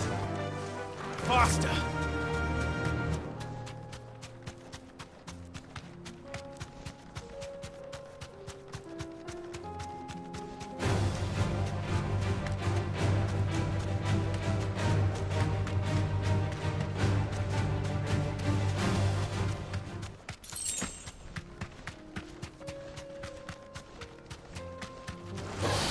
No mistakes.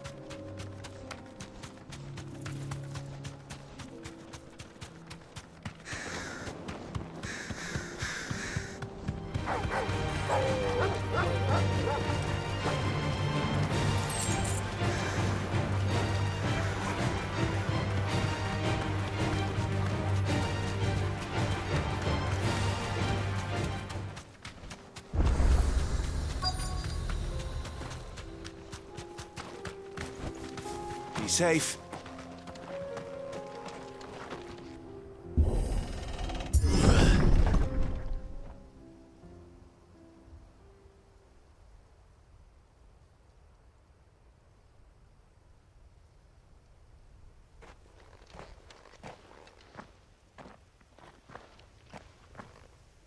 Oh no.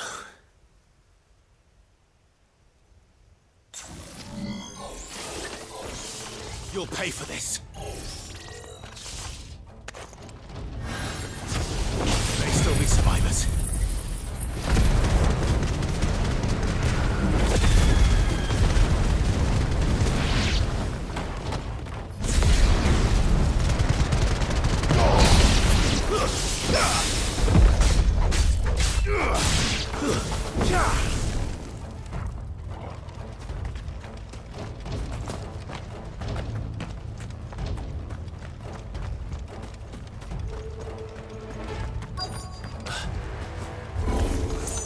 Whatever that thing is, I'd say it's their leader.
Should have stayed in the past. These must be Cyril's colleagues. You have our thanks, stranger. Who are you? Ah, forgive me, my lord. I did not recognize you. You are Lord Rosfield, are you not? We are archaeologians, tasked with surveying this site. When the echoes appeared, our brothers here occupied their attentions.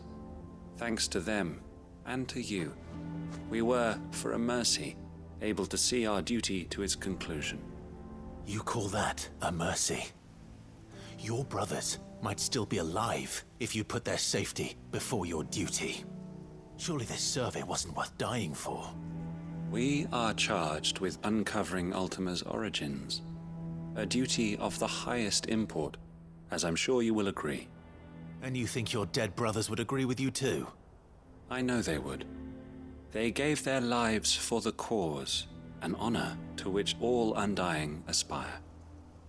Now, to what do we owe the honor of your presence, Lord Marquis? Cyril told me of your work here, and I agreed to collect your findings in his stead. I see. That is most kind. Pray, take them then, with our humble thanks. May the Firebird's flame burn ever in your heart, as it does in ours.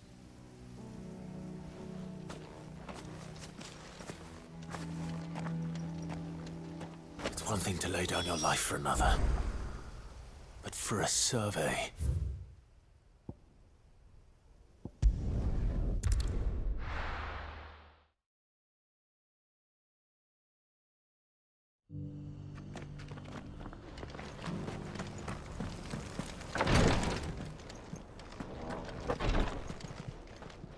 Ah, you are returned, my lord.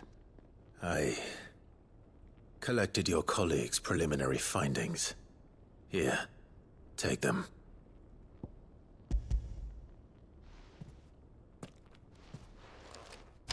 My thanks.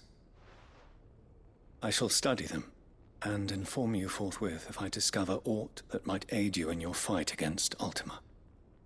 Cyril, your survey party suffered several losses in Kretov. Losses which could have been avoided, had the others not chosen to complete their work, instead of saving their friends. Were these your orders? No. This was their choice. Every Undying devotes his life to the service of the Phoenix. It is our sole duty, and should we die in discharging it, so be it. Even when death is avoidable. My lord, I fear that this is not a point over which it would be fruitful to argue. The Undying have served the Phoenix for countless generations, and your opinion of our methods, however earnest, is not like to change them. We live to serve the Phoenix. Our very order exists for that purpose, and that purpose alone. Cyril, I know that you and your brethren answer only to Joshua, but allow me to offer you a word of advice. It does not further the cause of the Phoenix to have his loyal followers surrender their lives without good reason. Provide your survey parties with an escort, that they might live to do their duty for years to come. Think not only of how you can serve the Phoenix, but how Joshua would want you to serve him. Please. For all our sakes. I thank you for your advice, my lord. If you will permit me to respond, our faith in his grace, Joshua Rosfield, is absolute. And we of the Undying will do what we believe is right to fulfill our duty unto him. As first shield to the Phoenix, I am sure you understand what it means to do one's duty. I do. Then we are of the same mind. And it is my hope that we may continue to do our duty together.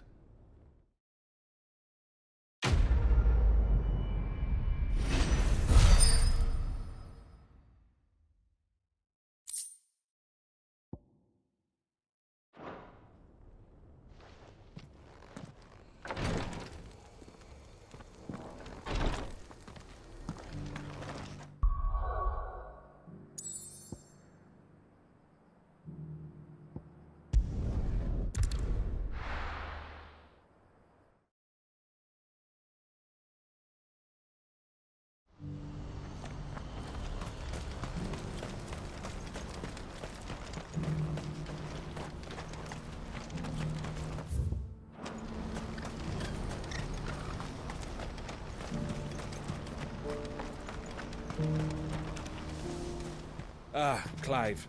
You'll be pleased to know that the negotiations are progressing well. That is good news. Yes. Our comrade in Randala has just sent word that the contract should be signed very soon. But I still have much and more to prepare. It's a huge undertaking moving this many bearers at once. You couldn't do me a quick favor, could you? What is it this time? More wild beasts? Nothing like that. I just need you to go over to the caravans and ask El how long we have until the bearers arrive. Find out exactly how much faster I need to get all these supplies moved. All right. I'll go and ask. Thanks, Clive. I owe you one.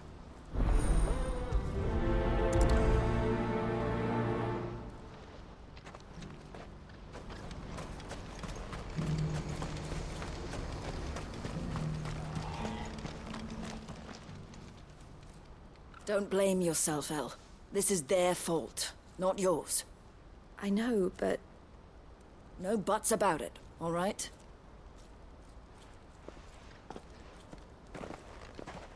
Is something wrong? Vonnie came to give me a message from our intermediary. The talks with the Republican army have fallen through. They've reached an agreement with the Silver Peak Consortium instead. Though prices have fallen of late, we deliberately offered above the going rate to try and deter other bidders. But the Consortium offered double what we did, and the army jumped at the chance. And you had no opportunity to make a counteroffer? None at all. And we were so close. Elle? What's happened? I saw Vonnie leaving. She didn't look happy. And with good reason.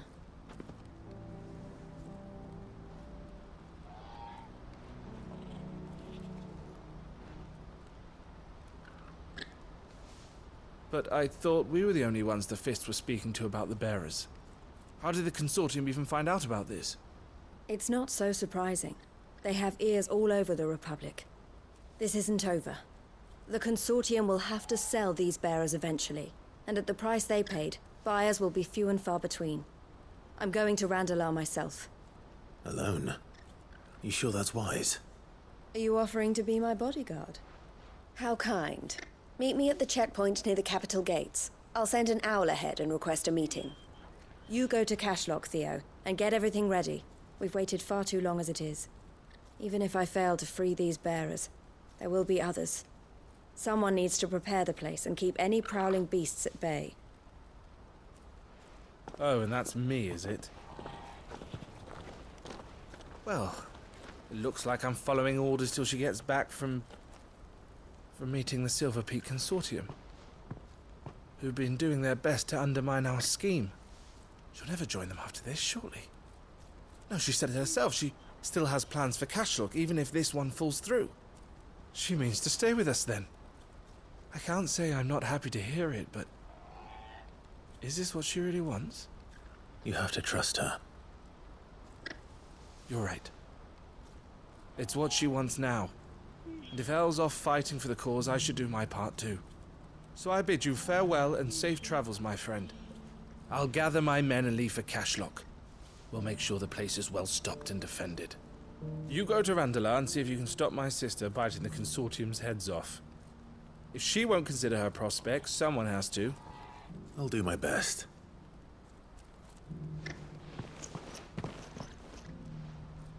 All right. To Randalar, then. And better not keep it. Oh, he's waiting.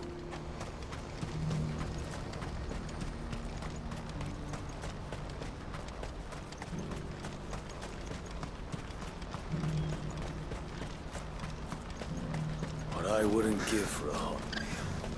Looks like this is the end of the war. When are they gonna let us through?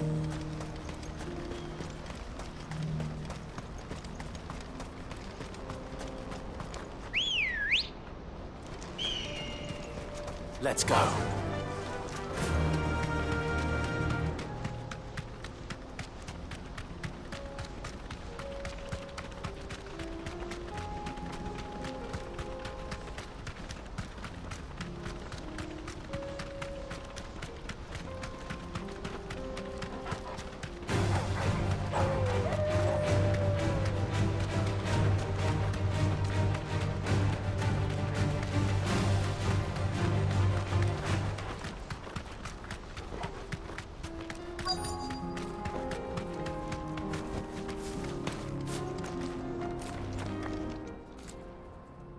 I hope I didn't keep you waiting. Did you arrange to speak with the Consortium? Here they are now. You wish to consult with me? I did. It's about the bearers you recently purchased from the Fist. We had all but finished making arrangements to buy them ourselves, and then you stepped into the fray. You misunderstand. The Consortium had an interest in purchasing them from the very first. It was only our regard for you that kept us from bidding. But your hesitancy in accepting our offer to you suggested that the regard was not mutual. And so we resumed our business. I did not hesitate. I am simply not inclined to make such decisions without first giving them due consideration. But what is done is done. Come then. How much do you want for them? Alas, you are too late yet again. We rarely take on such unconventional merchandise without a purchaser in mind. The bearers belong to him now. Who is your buyer? A trader from across the water. A most demanding fellow, if it's any consolation. He insisted the bearers be fed, dressed, even given their own bunks for the voyage over. That's what you get when you deal with continental types. I wouldn't know. Oh yes, the culture on the continent is quite different to ours. They pay good money for bearers not fit for the knacker's yard, and treat them like kings. But as long as they pay... That does sound unusual. No matter then. If they've already left our shores, there's little that can be done. Allow me to withdraw my interest. And with it, my interest in joining your organization. My associates will be sorry to hear that.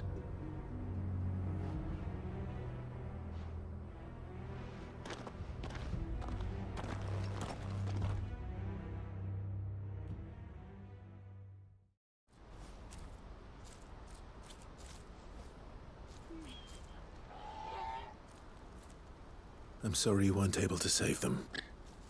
As am I. But I only have myself to blame. He was right, you see. The Silver Peak Consortium did intend to buy those bearers before I did. Their representative hinted at a possible purchase when he came to recruit me. I feigned interest in joining them in the hope he might be encouraged to tell me more. And he did just that. As soon as he left, I sent my own offer to Randalar. So you never... No. I entertained the Consortium's proposal solely so I could learn more about those bearers.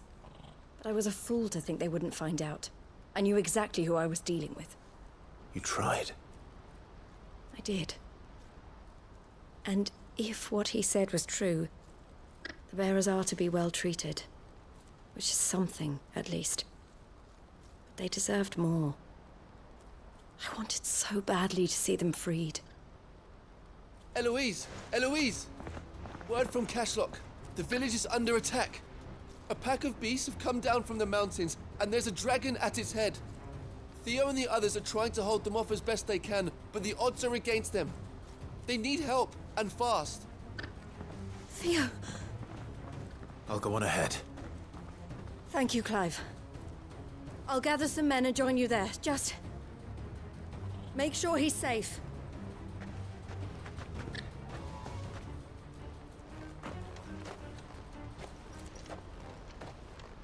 Hold on, Theo.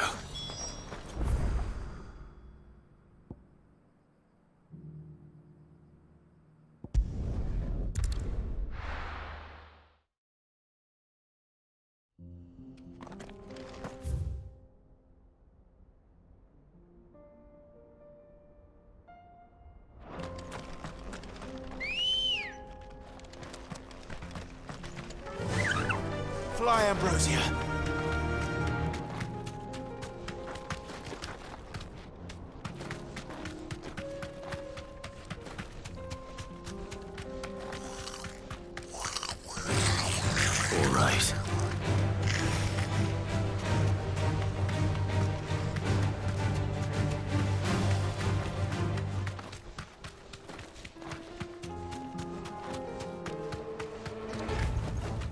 That'll do, girl. What's the situation?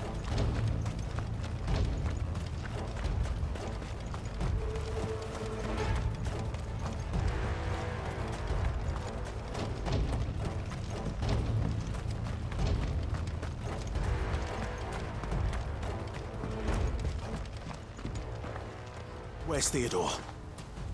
Upriver! He led the dragon that way to keep it from the village, but the whole area's flooded with ether. We just have to pray he makes it out in one piece. I can do better than that. Torgal, with me.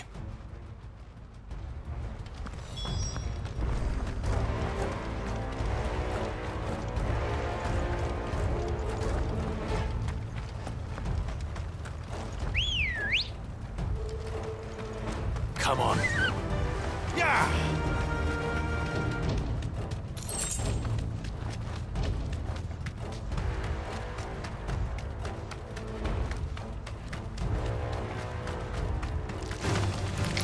to fight. Where are you, Theo?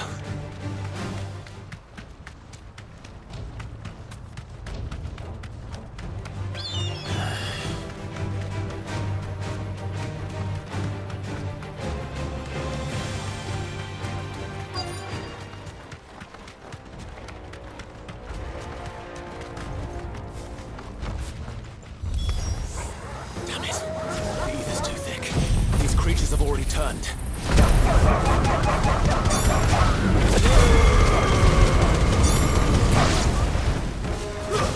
Stay down.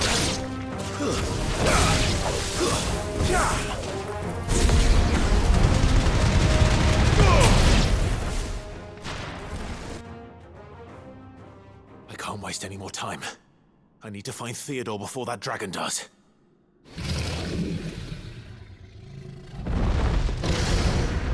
Looks like it's found me. This thing's turned as well. This isn't going to be easy.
Theodore, you had me worried for...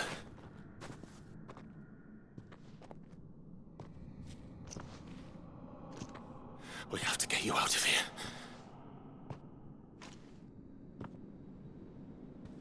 I think it might be a little too late for that. Bearer or no, there's only so much ether a man can take, and that Drake just wouldn't let me leave. You have my thanks, Sid, for finishing what I could not. For keeping Elle's dream. Theodore!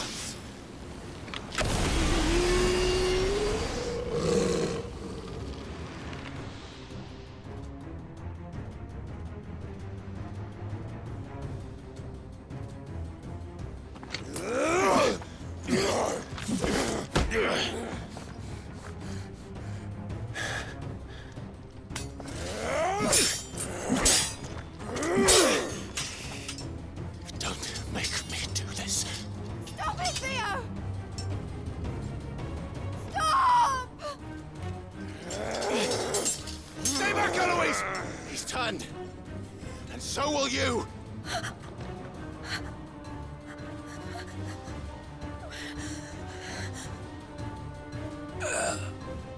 Elle. Theodore.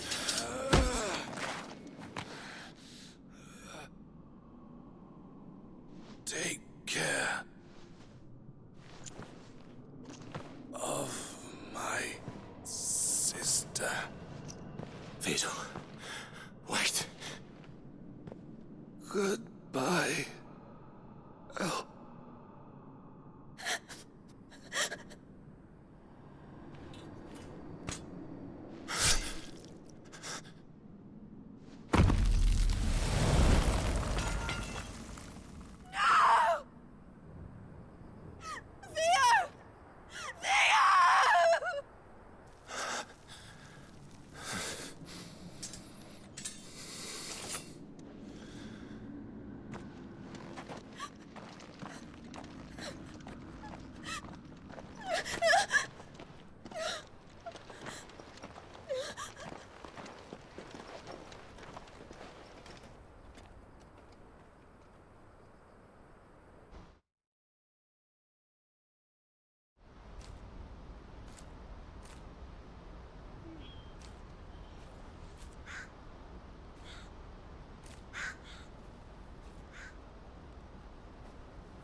Thank you, Clive.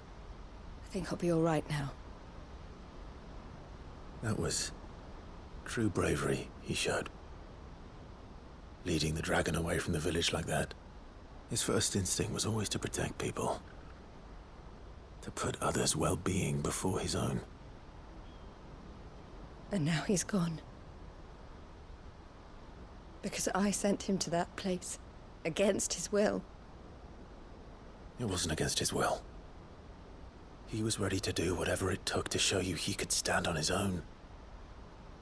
So that you would finally be free to live your own life. To live my own life? He never could come to terms with the choice I made. What exactly happened? You once told me Theo was the first bearer you ever helped.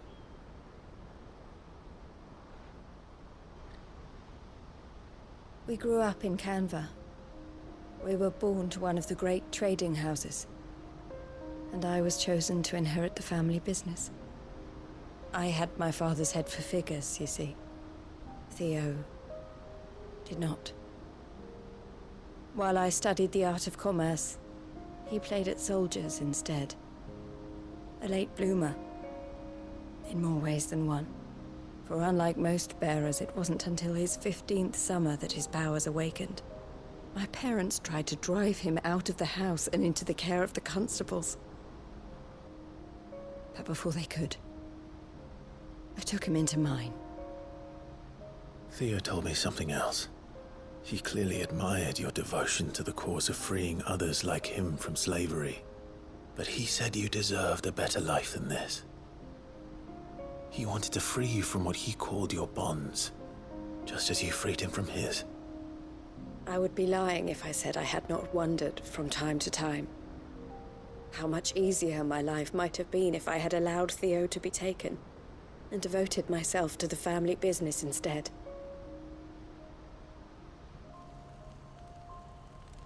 But I have never regretted the decision I made. Being with my brother meant more to me than tradition or reputation. I only had to look at him to remind myself of that night and the choice I made and the fact that I would make the same choice again in a heartbeat.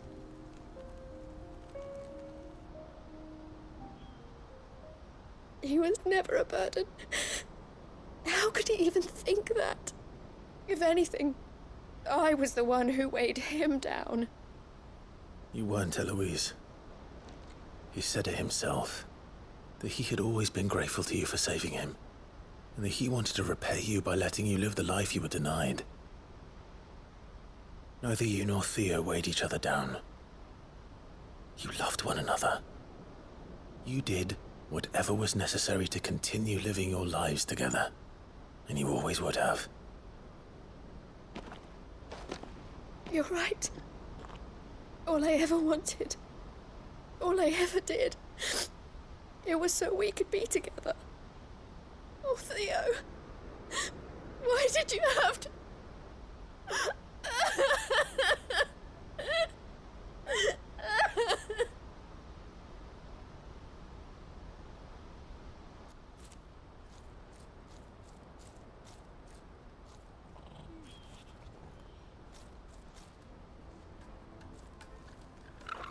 I know Theo wanted me to move on, but I'm staying here at the Crimson Caravans to continue our work.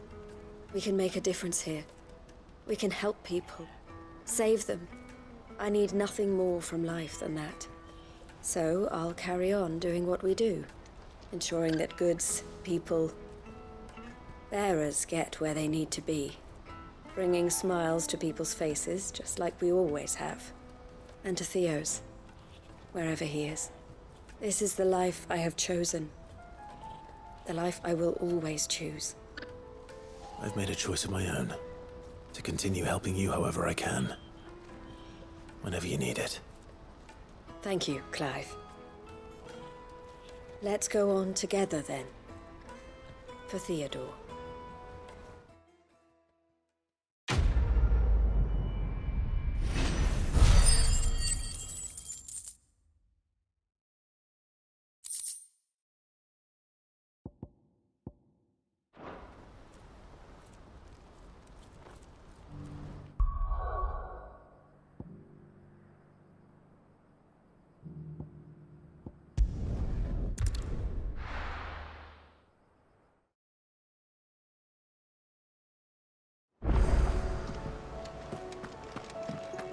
Come back.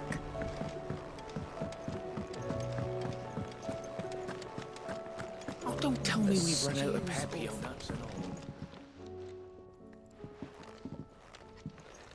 Ah, the man himself. We were just about to make a start on that sword I promised you. It's funny, but none of this would have been possible without your help. You remember Camille? We'll be using his leatherwork for the grip. The steel, meanwhile, will be tempered in a fire, burning the cinders you charmed out of old Zoltan here. And that whetstone from the Outer Isles, that'll be what gives the blade its edge. And the final flourish will be my talented colleagues' engraving. A team effort led by the greatest blacksmith alive. Now, save that talk till the thing's finished, yeah? Right. I'm ready if you are. To the bellows it is, then.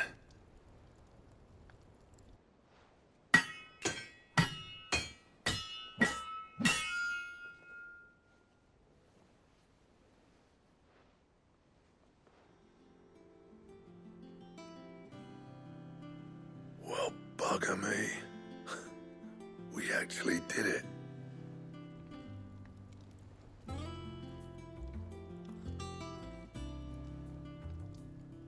The sword to end all swords. Ragnarok. It's quite something. I trust you'll take good care of it. Thank you. Both of you. So, does this make you pair the greatest craftsman alive, then? This? Nah.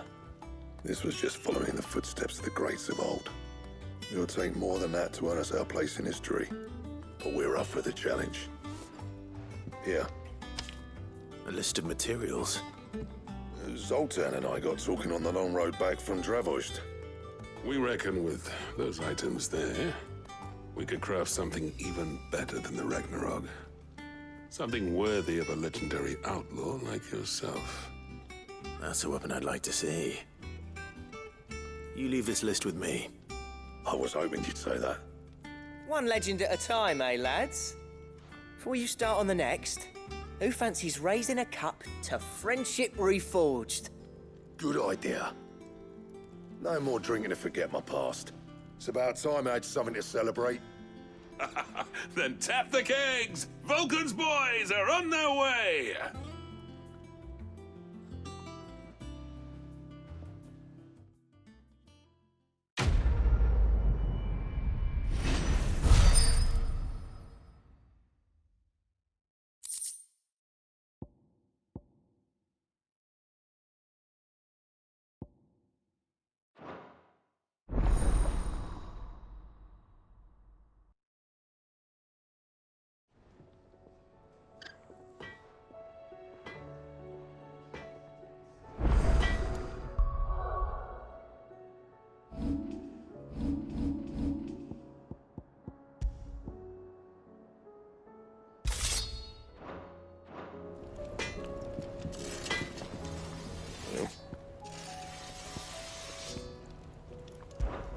So, will it be?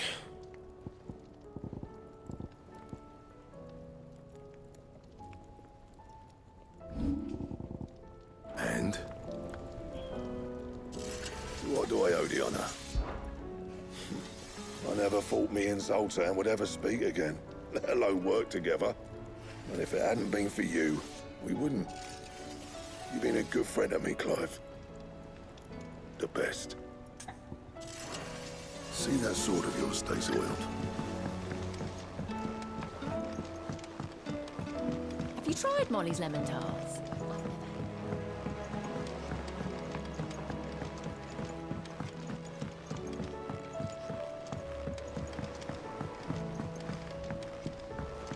Canva lost?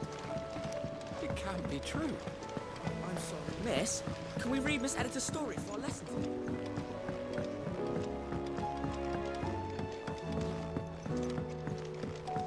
How was she? With Canva in the hands of Akashic. Ah, Sid. Wasn't expecting you back so soon. So, is it good news or bad? Good, thankfully. Here. Ah, that's brilliant! Thanks a blimmin' million! I'll fit 'em to the smelter right away!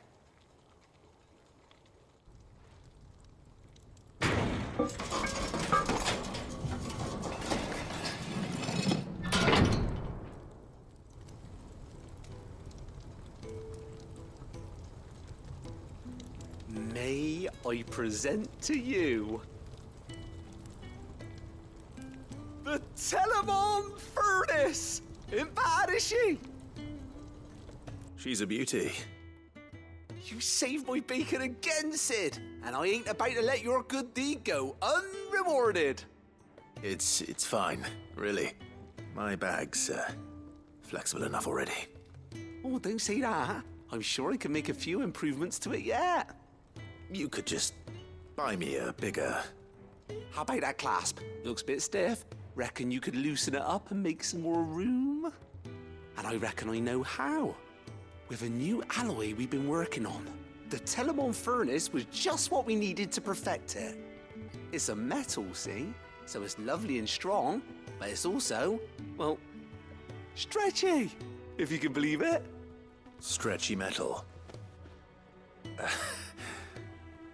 Well, if you insist. That is the spirit. You'll love it, I promise.